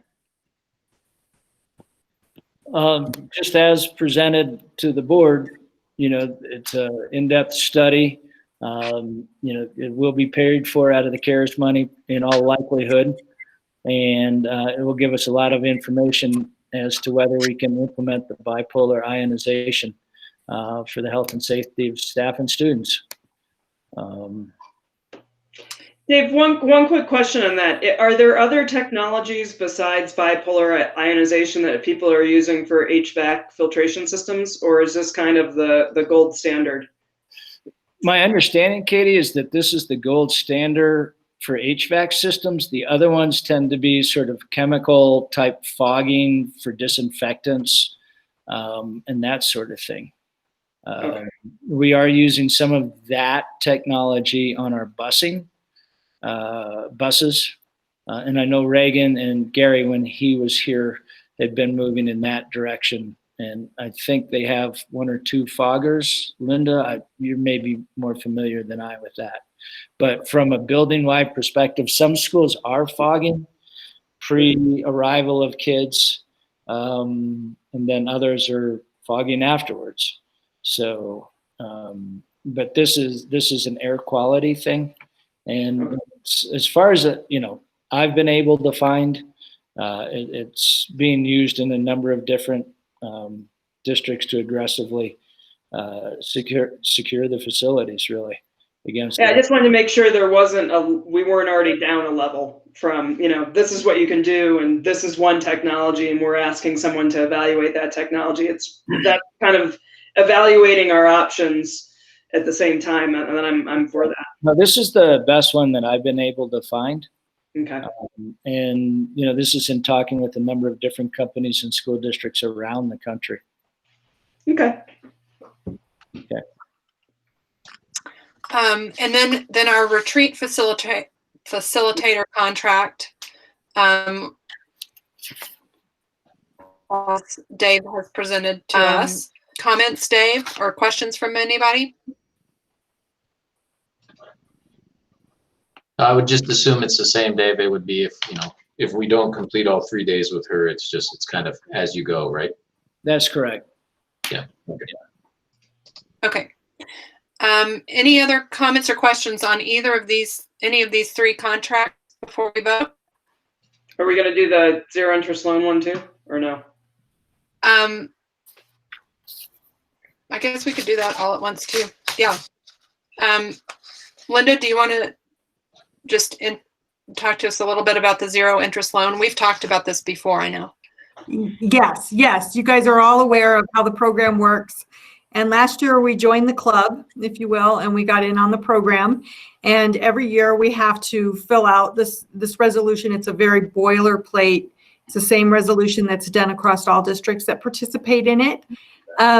I do there may be some questions. It looks like it's going to be about $3.4 million that we would borrow. But they suggested that I put $5 million on the resolution just to keep us safe. So put that on there. Other than that, I hope you all enjoyed the detailed spreadsheet that I sent to you. I loved it. That's huge. And Dwayne and Susan, haven't we done this every year? Yes. Well, yeah, not as proactive. Zero interest. Yeah. A couple of emergency type of conditions a few years back, but Linda puts the district in a good position here by having it as an insurance policy. We're not calling on any of it right now. Yeah. Obviously, it's a backstop. It helps out cash flow because of the sequence of revenues from tax payments. Much appreciated that you thought of this early. This acts as our line now, correct? We're not going to be using our line anymore that we were paying interest on. Yes. That is correct. And I'm going to actually turn that line off. It's still sitting there. We're just not using it.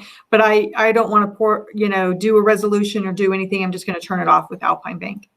Easy. Good. Super easy and smart. Okay. Any other questions? All right. I will now take a motion to approve our curriculum audit contract, the site logic contract, the zero interest loan resolution, and our board retreat facilitator contract as presented. So moved. Seconded. Okay.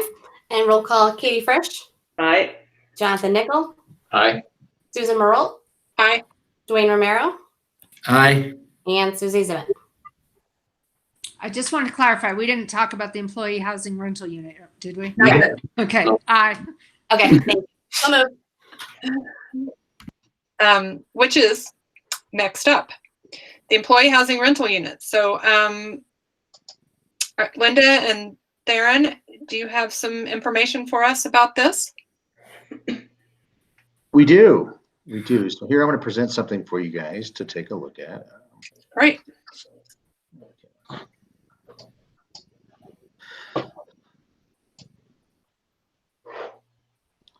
So basically, really excited to report that we've had some success with the RFP that's been put out. Thank you again for the permission to pursue this program. It's pretty exciting. We currently have the opportunity to procure around 10 units if we wanted to. We had a chance to go meet with Joanne and the Romero group at the Basalt Housing Complex, and she has two different places where both 1 and 2 bedroom units are available. So you're welcome to this. Here, I'm going to share this. There's links to the property in my presentation, so I'll share this with the board too, so you guys can see that. So that's one of the first things that I want you guys to just to take a look at them, because they're very nice units, and I was a little bit concerned with that they would be away from the city center, because that's ultimately what we were hoping to do. But given the general proximity to where they are to amenities and to the bus line and to those sorts of things, it's just a great location for those areas. We do have, with the RFP, a studio apartment in Aspen that was also procured and or offered, and so we're looking into that one as well. The great thing about this whole program is right now, after multiple conversations with Linda, we're certain that the monies will not impact the general fund, so you can take a look at those. And I just gotta tell you, a celebration. I'm really happy this worked. You know, I mean, it was a really creative idea, but just having some people willing to take a chance on it is great. And I think it's one of those things that grow. But I do think we hit kind of a sweet spot in getting these properties. The reason why these units were available, according to Joanne, is that many of the J1 visas were not approved this year, and you have multiple corporate groups that are holding large units of property. So we probably wouldn't have the opportunity to do this if it weren't for our current circumstances. So we are definitely striking while the iron is hot, and so that's great. So some of the things we still have to do with this, we have to create a sublease agreement. And as you might imagine, people are reticent about signing a 2-year agreement because they feel like they're giving us a bargain basement price on some of these properties. And I'd like us to at least have that opportunity for a 2-year lease. And we also need to create a pricing structure that limit the cost of the district. We've talked about, you know, we wouldn't be responsible for maintenance, and how much are we going to give per unit? How will we do this in a fair and equitable manner for staff? And finally, just complete this in a timely enough fashion to secure for our new hire. So those are just some of the items that we had around this. Do you guys have any questions? Yeah, you step back, because I wasn't familiar with any of this and hadn't seen anything on it. So what exactly are we doing? From what I'm gathering, we have issued an RFP for rental units.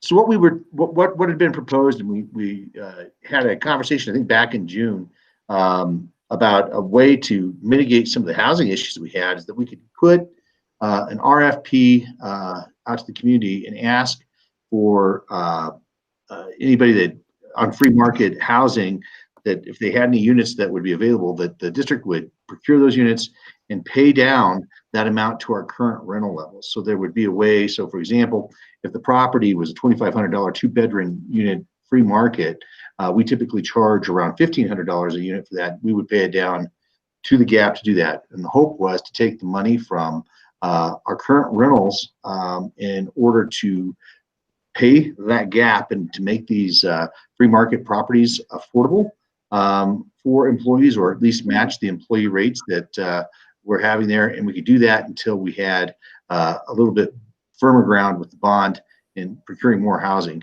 And that was the initial proposal. So that would Where be. did the rental income from the current properties go now, though? What? Because we're getting it now, so we're taking away from something. So we have a couple places where that's going to come from, and I think Linda has a little bit more that she wanted to talk to around where the money is coming from. Yeah. Thanks, Darren. So what we have, Katie, is we have that fund for employee loans for housing to purchase, and there's like $800,000 sitting in that fund out there that to loan out and then, get back at the end. And we thought we could use some of those proceeds of $800,000 to pay to subsidize the rent piece.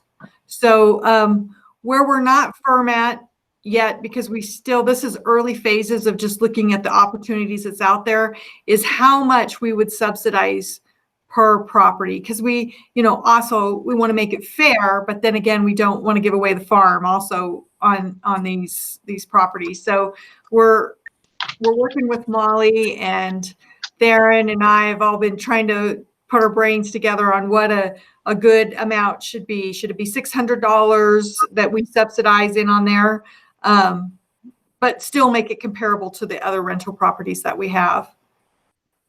Can I ask why our FAB isn't in on this, or at least some members of it, so that is that right now housing isn't underneath the FAB until we change the policy on what the FAB does. So when are you we actually have an employee housing loan committee who is supposed to be kind of in charge of that fund. I don't know, and it lists who's on that in our policies as well, and I don't remember. Dwayne, yep. Yeah, I've got a lingering on that one, and I think, yes, yeah, I'm on there, and when it's my turn, I'll chime in. Yep. Yeah, and then I think it's superintendent and do we have 2 board members in superintendent? Yeah, I think so. I don't remember who else was on that at this point, but so yeah, we probably should have some advisors working on that. And currently, Katie, we have 1 loan outstanding in that fund, and I have had interest from 2 other employees that are interested. One has been approved already, but she's not going to close for a while because of COVID. That's happening. They're closing down. It's been delayed, her closing on the property she's purchasing. And then the other 2 have shown interest, but I haven't seen an application back. But these are rental units, not. I'm sorry. The one we're talking about is rental units, but what I was just talking about were loans, employee loans. And that was what that fund, kind of the first intention of it was. But we thought we were trying to think of creative ways to help our employees stop the bleeding on this employee housing situation. And this was just one option. And you're not agreeing to anything today. We just wanted to present it to you and show you just the things that kind of been looking at and what information we're finding out. And I didn't mean to come down. It was kind of, I didn't have the background to understand what you guys were talking about. Yeah. We had made a proposal. We were thinking of a stopgap that would just get us a temporary solve for this. When we did the initial employee survey around housing, we have about a 17 unit shortfall right now with staff, and we just lost another teacher again for no housing. So I mean, we go through this incredible lengthy hiring process and just lose people when they can't find a house. And so we're trying to figure out something that would work for that. In addition to that, we have multiple members of our community, our employee community. They're looking for units right now that they're in horrible roommate situations or sorts of things. They're looking for a district housing option, or they're in something that's prohibitively expensive for them to live in. So we're just looking at trying to relieve some of the burden on some of the staff that can do that. And I thought, we came up with this idea just of, hey, what about if we just created a little gap cushion for staff while we were trying to do a bigger solve later on that would help us in the interim, and maybe pool that money so it doesn't impact find places where it wouldn't impact the general fund in order to accomplish it. And I think, again, just our current situation, there's a possibility for us to do this. And I think it's not unusual for a lot of large employers like ourselves to have these sorts of corporate accounts with different places. What's really interesting about a couple of these properties, the 7 North property, is actually an employee housing unit for Basalt. And they've given us permission to use we'd have to meet their same categories and all of that work, but they've given us the permission to have 5 of those units, and they have some 1 and some 2-bedroom units. Now, obviously, there's all the provisos that go with that. For example, you have to have the right number of people to go into a 2-bedroom unit. You have to have the proper income structures. You can take a look at the site there and kind of go through some of the criteria for the employee housing options there, so you guys can see that. And obviously, when you're looking at that, our pricing for a 2-bedroom, for example, is $1,500. There's a little bit differential because we kind of have a square footage that we use in our pricing for our employee housing. And I think we're going to try to match those with these costs there. Now, some of the other one we're looking at is with the more luxury units, we might have a differential in price there because it's has more square footage and has differences in. But that would be up to the employee whether or not they'd want to have that, if they would have an option of having a house. If that were the case. The bigger question I have is, we seem to have this fund that I think it's great that you guys are thinking of different ways to use it, but it seems grossly underutilized. And if we have one loan out and we have $800,000 sitting there, why are we doing that? I mean, I think looking at that fund overall and saying, maybe this is what we should be doing for all of it, and not be doing employee loans for housing. I would chime in, but you're absolutely right. We've asked that question a couple of times over the last couple of years, because you look at the pile of funds, and I believe the funding source or stream into it has to do with City of Aspen mitigation fees for bedrooms. I believe that's the source of funds. If you, Katie, remember from our land use code, City of Aspen, as hotel units are brought on, those bedrooms get counted and they flow into this housing fund. I think it's kind of a land use fee, I believe is what it's titled. Linda might be able to correct, but it is a stopgap. And you're right, there's a larger philosophical policy conversation for the $800,000+ fund to try to get creative. I heard the word stopgap, and that's what I hang on to right here, right now. This particular step is a kind of a creative, relatively safe, might be fairly effective way to bridge and to recruit and retain talent. And then my last comment will be this: under a complete, conflict of interest and disclosure, Darren mentioned the Romero Group. We are the managers, not the owners of those 2 apartment buildings in Willits. They're the only 2 apartment buildings that have essentially been built, other than the Housing America piece down next to Stubby's there in Old Town Basalt. There's very few housing apartment complexes being built in the Mid-Valley. These 2 are under our domain. We manage 40 other communities. We are not deriving any additional income per se. In fact, our company is considering contributing some of our fee as the manager of the property to help fund into the shortfall that the district might actually encounter. So we will do something nominal to try to help, from the private sector. But it is a stopgap until we get a better, broader policy. Right. Well, and I appreciate that, and I think we need to find some way to use that money better than just sitting there. But I do question, when you pay it out to rent, you are paying it out forever. And, the concept, I think it needs to be looked at more fully at whether it's in a housing group level or a board level of what's the best way to spend that money. Should we be buying a unit instead? Yes, we don't get 10, but, I think that that's something that needs to be looked at. And I think it's a very creative stopgap measure, but longer term, we need to have a policy related to it. We need to, figure out how to best do that. I think it's a great idea, and kudos for the creativity, and I think it'll get us 10 units for the next 2 years until we can get the bond thing on board. So I don't know if you're just looking for feedback on that, or if there's some additional action we wanted to take today on this. And Katie, I think there was, I'm sorry, Linda, you want to? No, that's all right. I just wanted to step in kind of just a little bit to kind of make sure this gets out on public record too. We received other units to look at, but none of them seemed viable. So it wasn't that we were, gearing in just on the units that the Romero Group is managing. We had other responses too. Good. So and we have one that's in Aspen. So that's what I think I mentioned it in my presentation. There's a studio 1 bedroom that's here. There's And Katie, to address that $800,000 is just kind of sitting there. I think we've maybe there's been a slowdown perhaps since a recent loan wasn't repaid. I think there's been less excitement about initiating and promoting the loans. Right.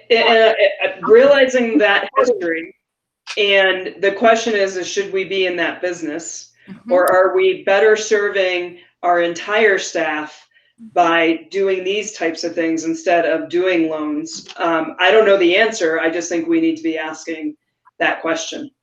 So a couple of things. Jonathan and Dwayne, you are the members of that employee loan committee. Congratulations. Yeah. And also, I think that actually the money was originally maybe 700 or 750 potentially. We've over the years built up some additional funds in there through interest, I think, and it was a separate vote that I think taxpayers gave that money specifically for this loan program, and we asked that we go back and sort of look at that language, and I think we felt like eventually that it didn't have to be for loans, but that it did need to be for employee housing assistance, I guess. So anyway, that's just a little background that I recall. Any other questions or comments there? Yeah, I just want to give one more clarification. We're still negotiating, and we just want to just kind of run this by the board with what the price would be and what the gap would be and what the cost would be, what the actuals would be, and those would be some of the things that we could go through with a little bit more detail. We just want to make sure that we're doing the right thing before we start negotiating, over some of these things, So, and obviously nothing would be done without board approval. Yeah, and we'd have to have Dick Bump take a look at this before anything, Right. going forward. But we just kind of wanted to show you the options because Theron did a great job, out looking at all these properties and looking at it through the perspective of, would I want to live there? Should I get to work, and how would it be? And there's opportunities because of the situation that we're in. Right. I went out there and did an actual tour of all the units that we would be renting.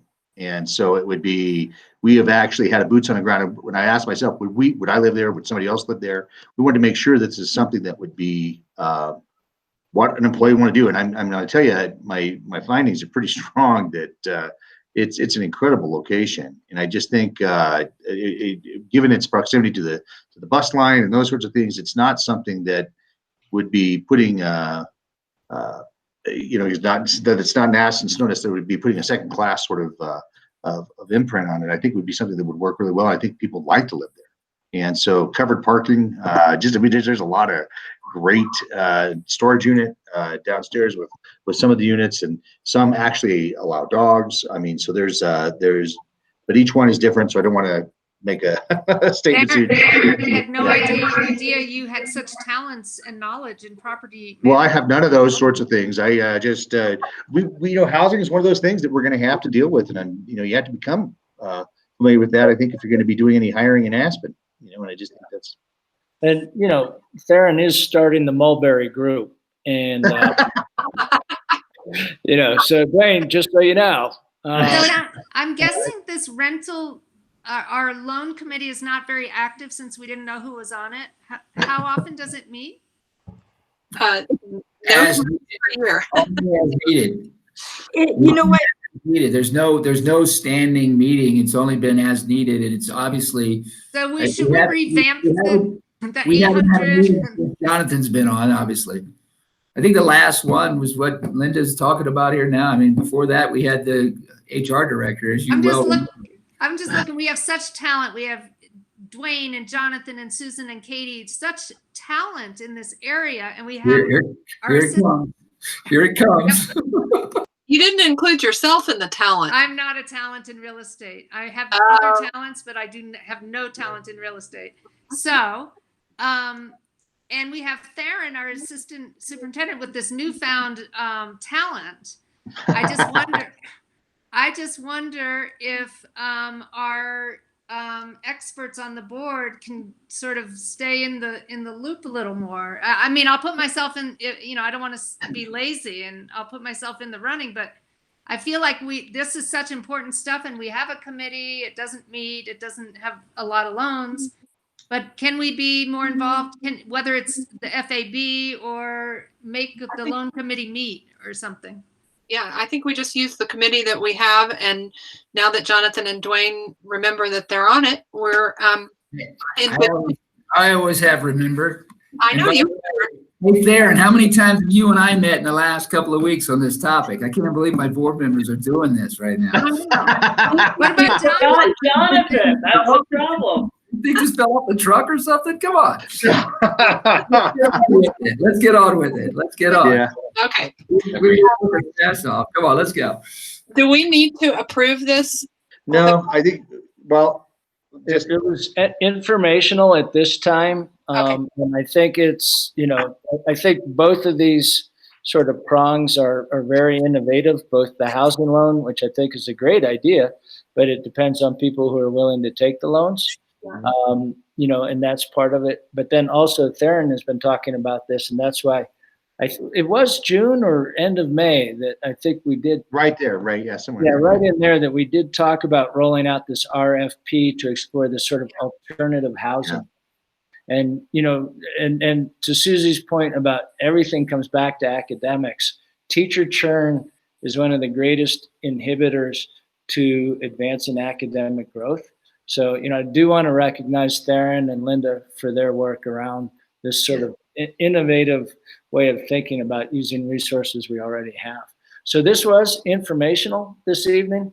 If we need board action, we will be bringing it forward. I just want to encourage Theron and Linda to keep working on this, and keep press ganging Dwayne and picking his brain on more housing units, because housing we need desperately. So and to get that approval from Basalt was pretty kind of that's a win. That's a win. Because I don't think we're gonna find any free market that matches that. Right. Mm-hmm. Awesome. Well, thank you so much. That's great. And I am impressed with the creative thinking and grateful for it, for sure. Yeah.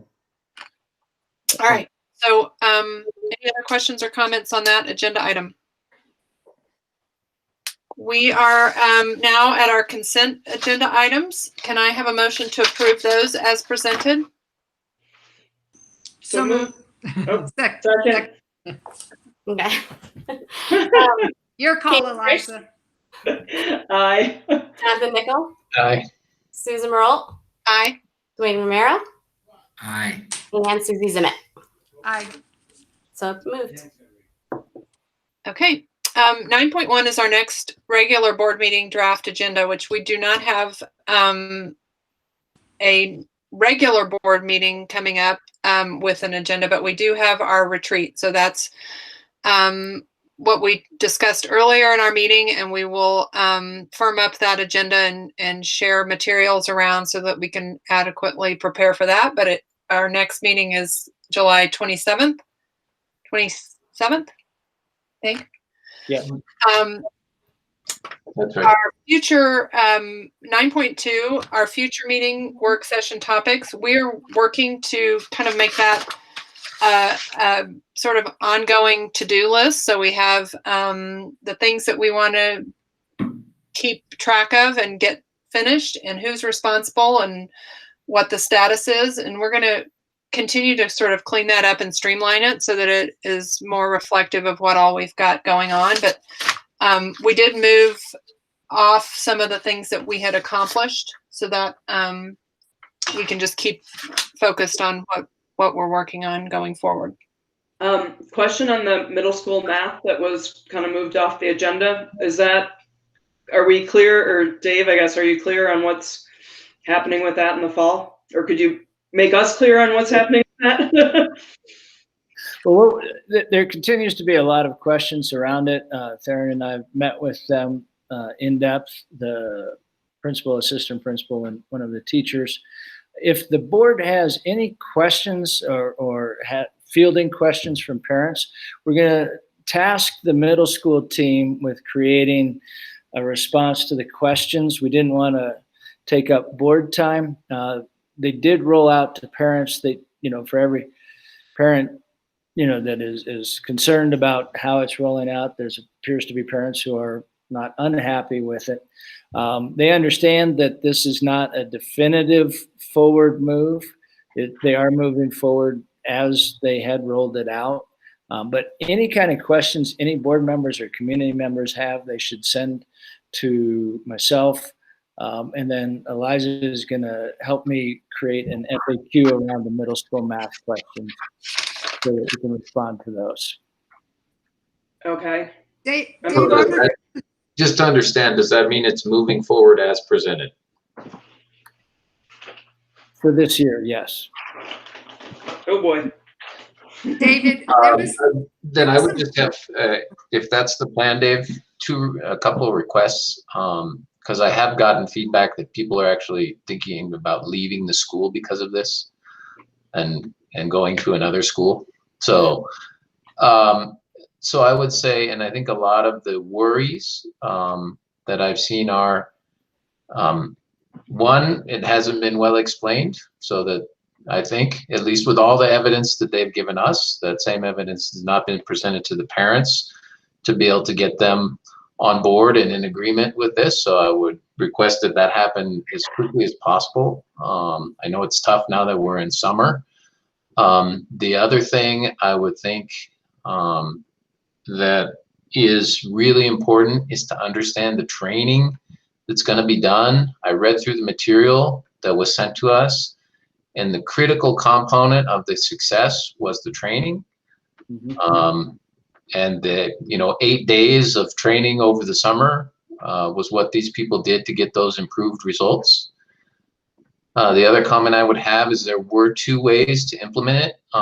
One was everybody did the I can't remember what they call it, D-tracking in the sample group, and in the information they sent us, there were 5 school districts that did D-tracking, and then there were 3 that didn't D-track and just raised the bar for everybody else.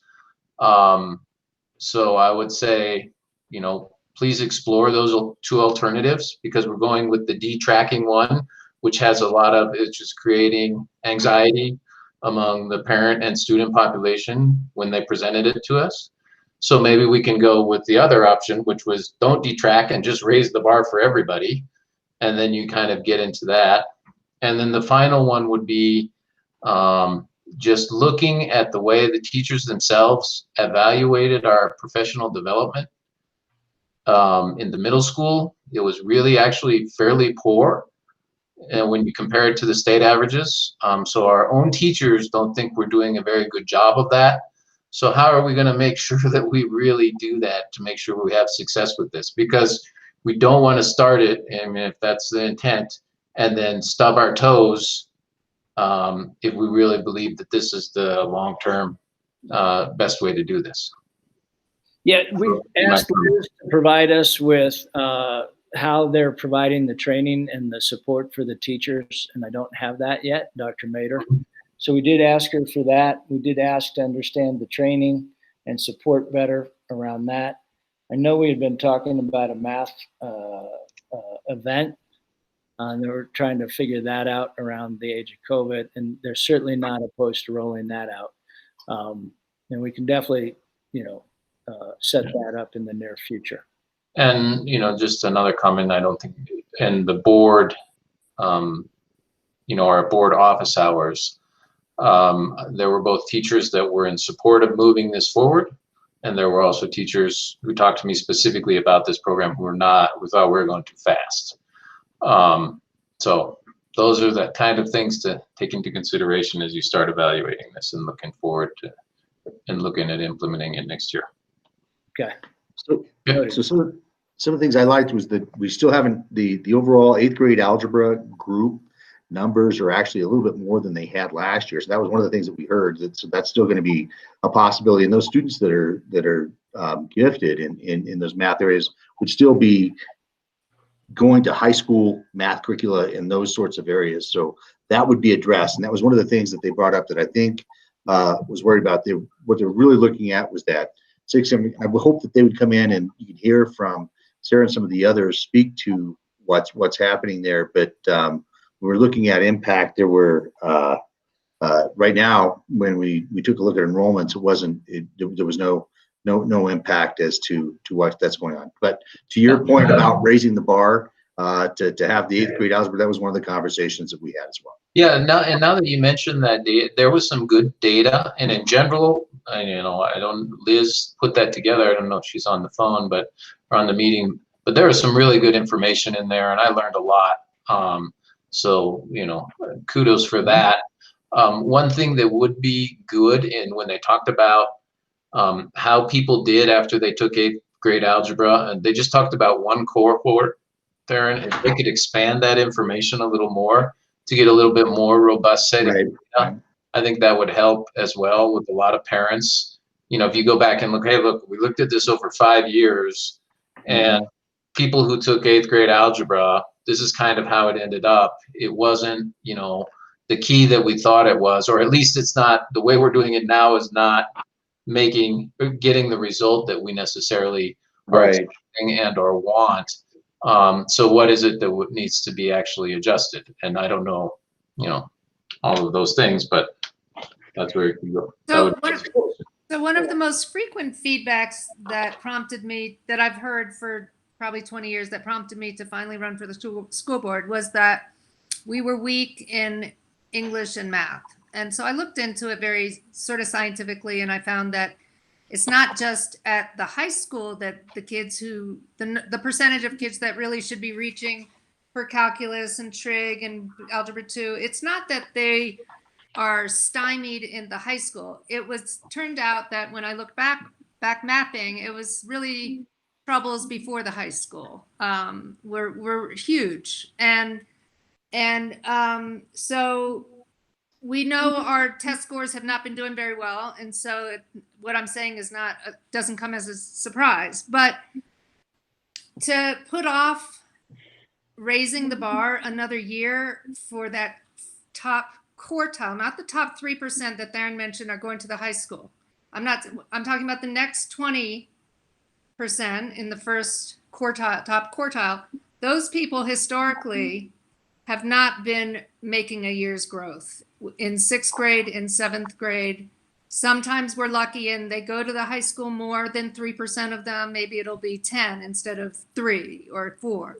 But it's never been that we've solved that quartile of math. The next quartile has also struggled. I mean, we haven't been doing great for a long time, and I feel terrible if we put off raising the bar all through the middle school math program another year. Now, a magical, brilliant group of experienced math teachers who have all been trained for 5 years or more, maybe 3 years, a few of them, in differentiation, could do that, could do it. We're not there. We haven't begun that training, that coaching, that differentiation. We're just not there. I don't think any of our math teachers would say, oh yes, I can teach all 4 levels of students in my class. I don't think any one of our current math teachers would be able to confidently say that. At least they haven't demonstrated that they are able to do that yet, based on how our kids have been learning. So to put off another year, I don't think we've been solving it very brilliantly, what we've been doing. I don't think we've really figured it out just yet, and maybe the audit will help, but that's going to be another year until we implement everything, maybe, or I think, I don't know, maybe Dave, you can start sooner implementation, but I just worry making a change to not differentiate that top quartile minus the top 3% is just possibly a recipe for another year of disaster for that group of kids.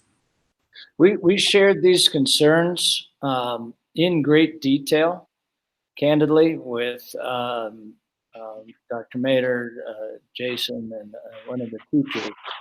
And Sarah we're Beasley. asking them to provide, more information in the very near future around this. And if there are any questions specifically, to me, so that's a question. How are you going to provide differentiation? That was one of the questions we asked. They said, we have a plan. Okay, good. Share the plan with us. And I haven't seen the plan yet, but I'm hoping and assuming that there's a plan there to provide differentiation strategies to the teachers, as well as support and guidance for that. And in fact, we specifically asked, are you going to be providing support around differentiation to the classroom teachers? And they assured us that they were. So, candidly, I'm not happy about going to a new program, especially in the age of COVID, especially in grade 5, which is a big transition year in this district. And, I haven't seen the data that suggests that this program is the program.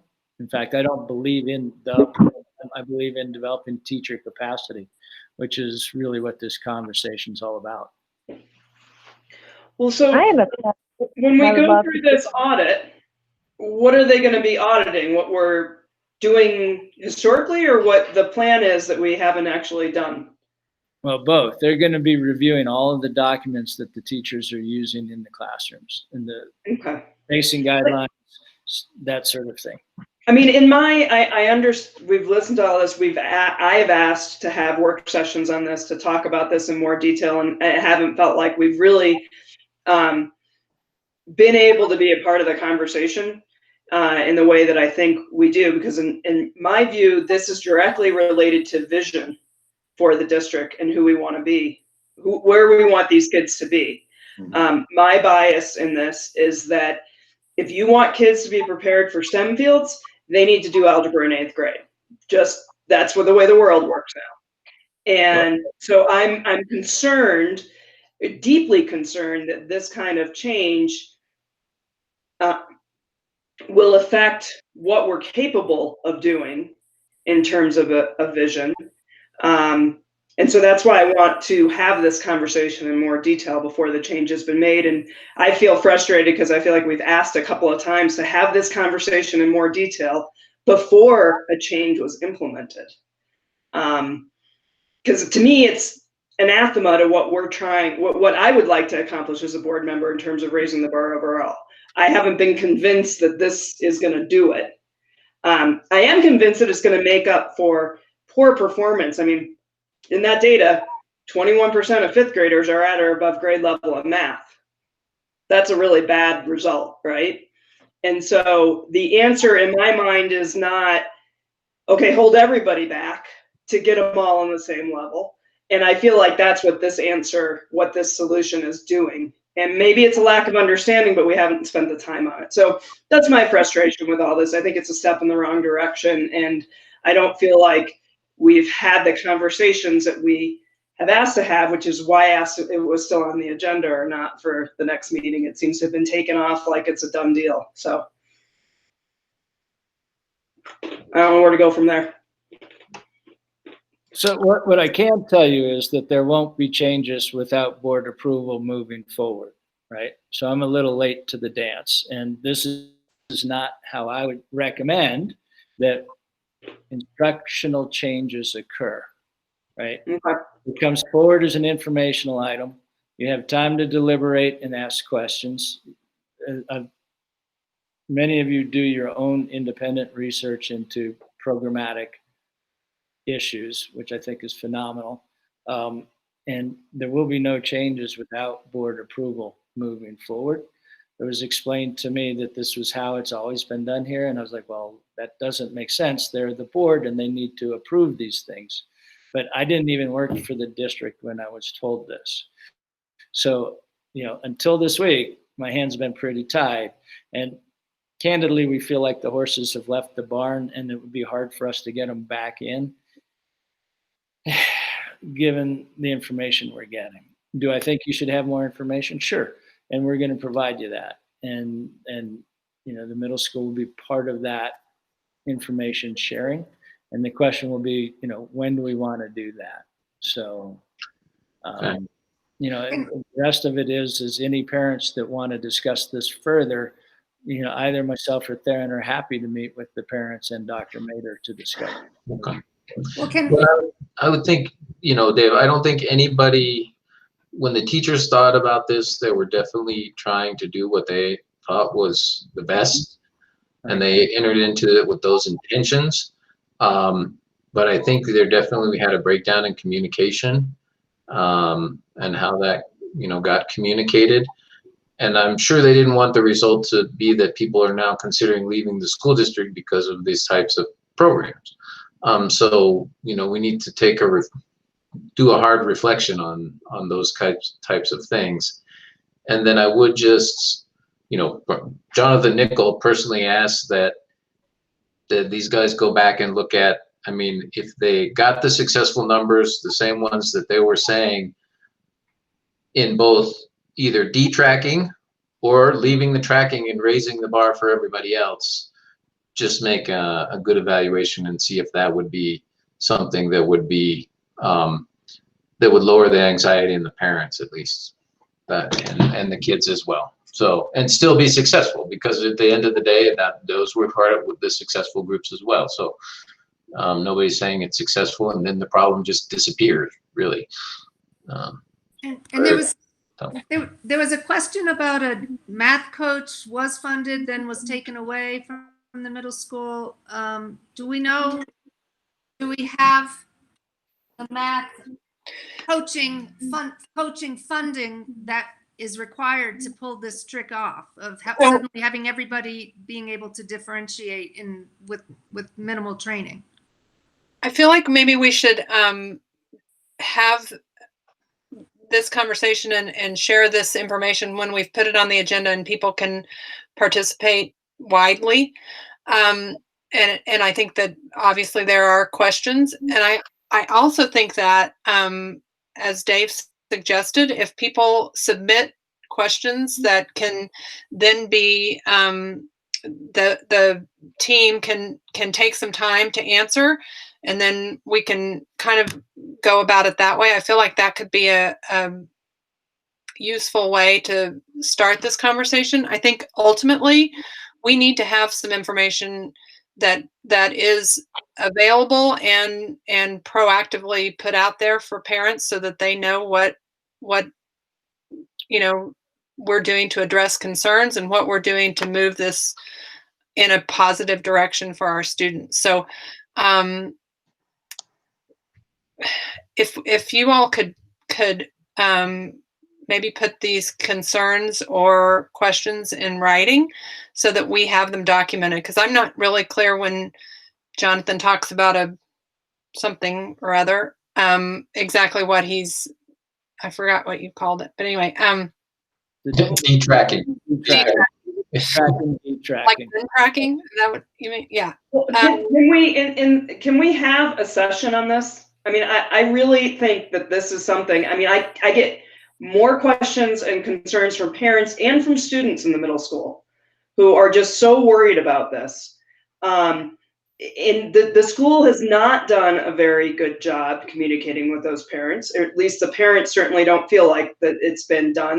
They feel like it's been crammed down their throat, that there hasn't been any dialogue or discussion. I personally, as a board member, feel the same way. Before school starts this year, I want to have a conversation with this group about what their decisions are and why they're going this way. And I want to make sure that it meshes up with whatever vision we come up with for where the direction of this, what the board wants to do for the school. Because if it doesn't, I have a really hard time with it. It doesn't make sense to implement new things that I'm hearing a lot from Jonathan and from Susie. We're three of us are very concerned about it. Why don't we schedule a special session for the first week in August after the board retreat? That'll give us a chance to gather the information, the questions, and the concerns so that we can address them specifically, that we can publish the special meeting. And, that way the middle school parents can log in or attend, depending on where we are. And, we can answer these questions at that point. And then we can make a final decision. Because at the end of the day, this is the group that makes the final decision. And what I'm hearing is we don't have enough information to comfortably support and back the decisions that have been made. And so you need to back the train up a little bit. I'm okay with that. And I know, we're okay with that. So we'll back the train up. We'll schedule a special board meeting for the purpose of reviewing the changes to the middle school math program specifically. Liza will advertise one meeting for that topic. Is 4:00 on Wednesday good?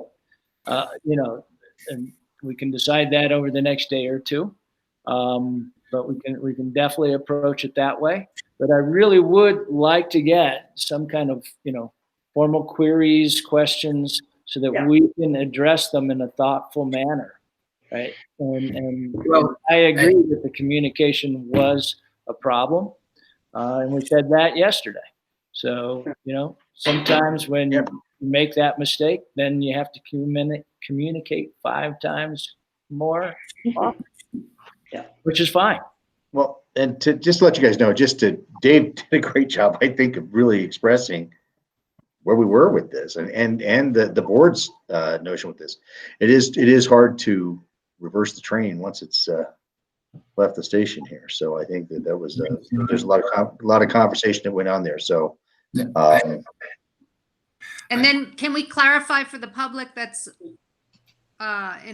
listening that a special meeting is not an executive session. It's still open to the public. Yeah. And Dwayne is ready to talk. I think that the frustration is high and shared by all on the board, and I really do believe that we're a fairly tolerant group, and the community has not bought into this. It's been said several times, and I don't like this idea that it's already a foregone conclusion. So I appreciate, Dave, your offer of if we need to turn this back around, we need to turn this back around. It seems to me to be incongruent also with the whole concept of the curriculum audit. We're changing right in the middle, right going into the face of the audit. We're changing some of the deliverables, or if you will, how we're providing education at the middle school and the math department. So it really is inconsistent with that goal, number 2. And then number 3, I was board president when we first came across this particular concept. So that was back in November of 2019. Actually, it was right before the vote. We were talking about this back in the fall and asking for some level of additional understanding. So you are right, Dave. You're stepping kind of into the breach, and I really appreciate your decision to do so. It's part of leadership. But now it's yours, and we work with you, right? We now work with you, and I would even encourage us meeting sooner than the first week of August, because if you want to have it get further solidified, let 3 or 4 weeks pass. I would encourage we meet with Snowman's Village Council next week, right? Monday. That's probably a 90-minute session. An hour. 60. So we could say, okay, an hour after that is dedicated to this topic. Is that too late or is that too quick? I think we need time to accumulate questions and concerns. We have 2 years of questions. Yeah. What about, so, it puts a little push on you to get us the questions, but, we're here.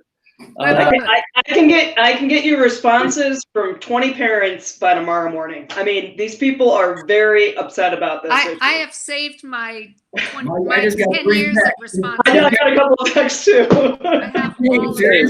So it doesn't work that way. This is a new topic, If this were a new topic, if this were only 2 weeks old, then sure, we would sit back down and kind of go, come on. This is festered too long. I have had 5 texts in the last 60 seconds from parents saying they'll give you questions and comments. But the fact is, we don't need those 20 or 30 or 40 or 100 parents. We have all the same questions ourselves. We've had the same questions. That's what's been motivating many of us. No, it's not accumulating the questions. It's giving them time to respond to the questions so that we've given them since a year and a half. None of these questions are new. None of these comments are new. It's the same conversation that's been happening. All the minutes of all the discussions that we've had in the last year and a half. It's us asking about how can you actually teach 4 levels when you don't have the okay, but maybe I think Dave has offered to put up a wallet. This is Dave's first meeting, and he's got a path forward. And so I think we have expressed our frustration with the process to this point, and I say we fix it moving forward.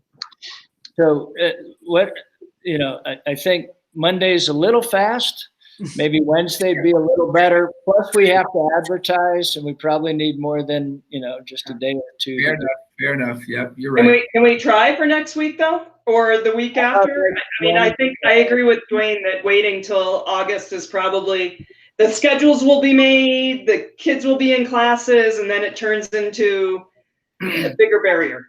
So the old superintendent saying is we serve at the whim of the board. If you tell me you want a meeting Wednesday night, Eliza will advertise it first thing in the morning, and we'll have a meeting Wednesday night. I think that would keep us legal. It would give our team, and I'm hoping our team is watching this meeting and they feel the pressure like I do. And so we will, turn this around for you. And I think a week is fair.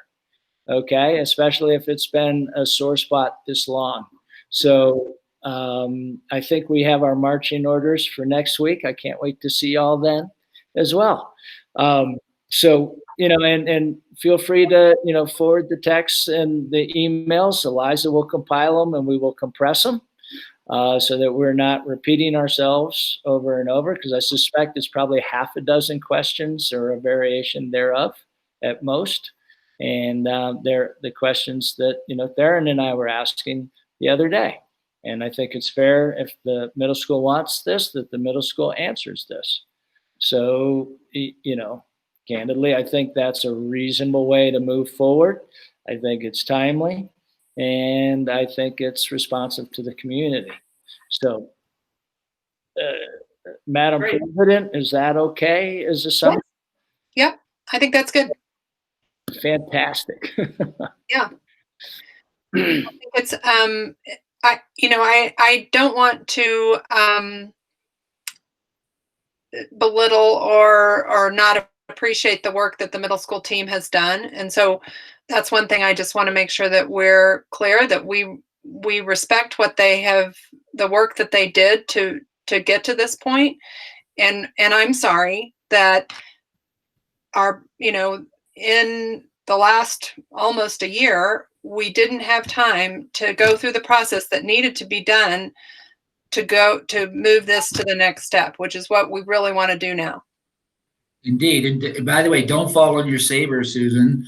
My reference to it tying back to 2019 wasn't an indictment of any particular leadership process. It's just we were trying to communicate, and I do recall several different board members asking district leadership, superintendent to engage with this, and it just.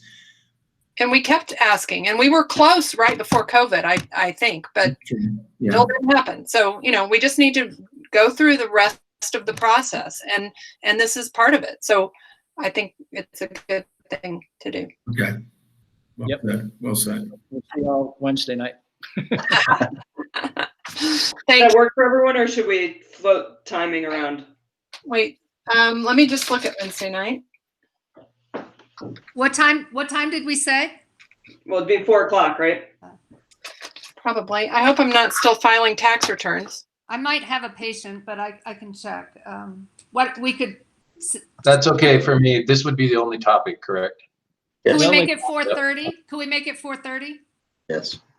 Fine with me. Anytime after 4 works for me. Whatever works for the rest of the group. And Susan, is it better? Susan, is it best given the tax day of the 15th to be Thursday the 16th? Is that better for you? Would that be better for you? If they haven't gotten anything to me by then, They don't deserve your service. You go home at 5 o'clock on tax day? I'm impressed. is just, last minute, like, okay, I'll file you an extension and Yeah. do it later. That's good. That works. Okay. Good. Thank So let's you. go for 4:30, Wednesday the 15th. One agenda item, review of the middle school math program. And there'll be the presentation and then a question and answer. And the reason we're asking for the questions in advance is so that we can target specifically the presentation to address the concerns of the community. Perfect. And it can be questions and concerns that they will, not just questions, obviously. Yeah. Right. So when we, post the meeting and we might ask people to submit their questions and concerns. Maybe you already were planning on that, but that might be a good idea. Yeah, just try and get a consolidated list ahead of time to make sure they are addressed in the meeting. Yeah, Eliza, I'm seeing a hyperlink on our front page. Yeah. Okay, thank you. Any other items on our future agenda? I think we're still on that agenda item. We will then move to the debrief. Katie, you are our debrief person. All right. First of all, I'm very excited that we are now going to have the opportunity to review this math program. It's something that we've been trying to get done. So thank you, Dave, for your willingness to address this, because it's been difficult to even get everyone to engage in this conversation with the board. So I'm thrilled about that. And I think to Susie's point about talking about academics, I think this gets to the heart of it for sure. Math is one of the most important things. Also, I'm thrilled. We talked about our team that's been assembled to talk about reopening for COVID. I think we are on a great path. I think you have a great group of individuals that have been assembled, and I'm confident that we will come up with the best plan and the most flexible plan we can, depending on what the virus throws at us in the coming weeks. So.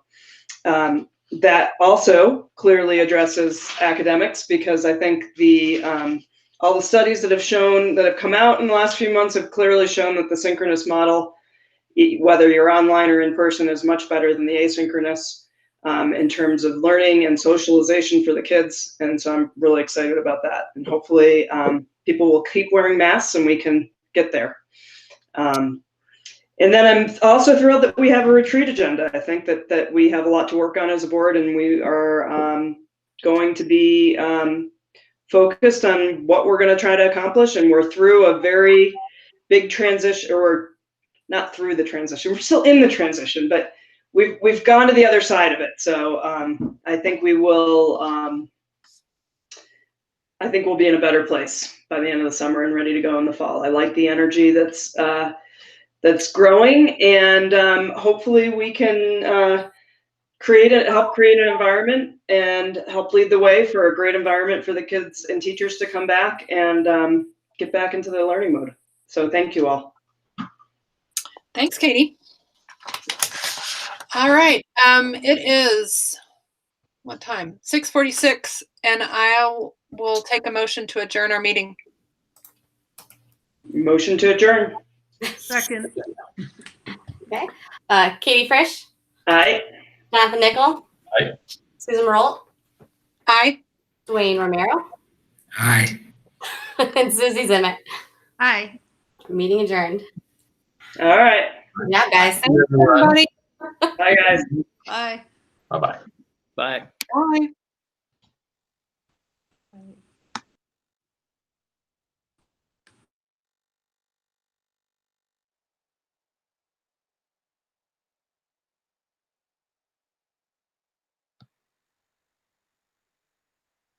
Hi.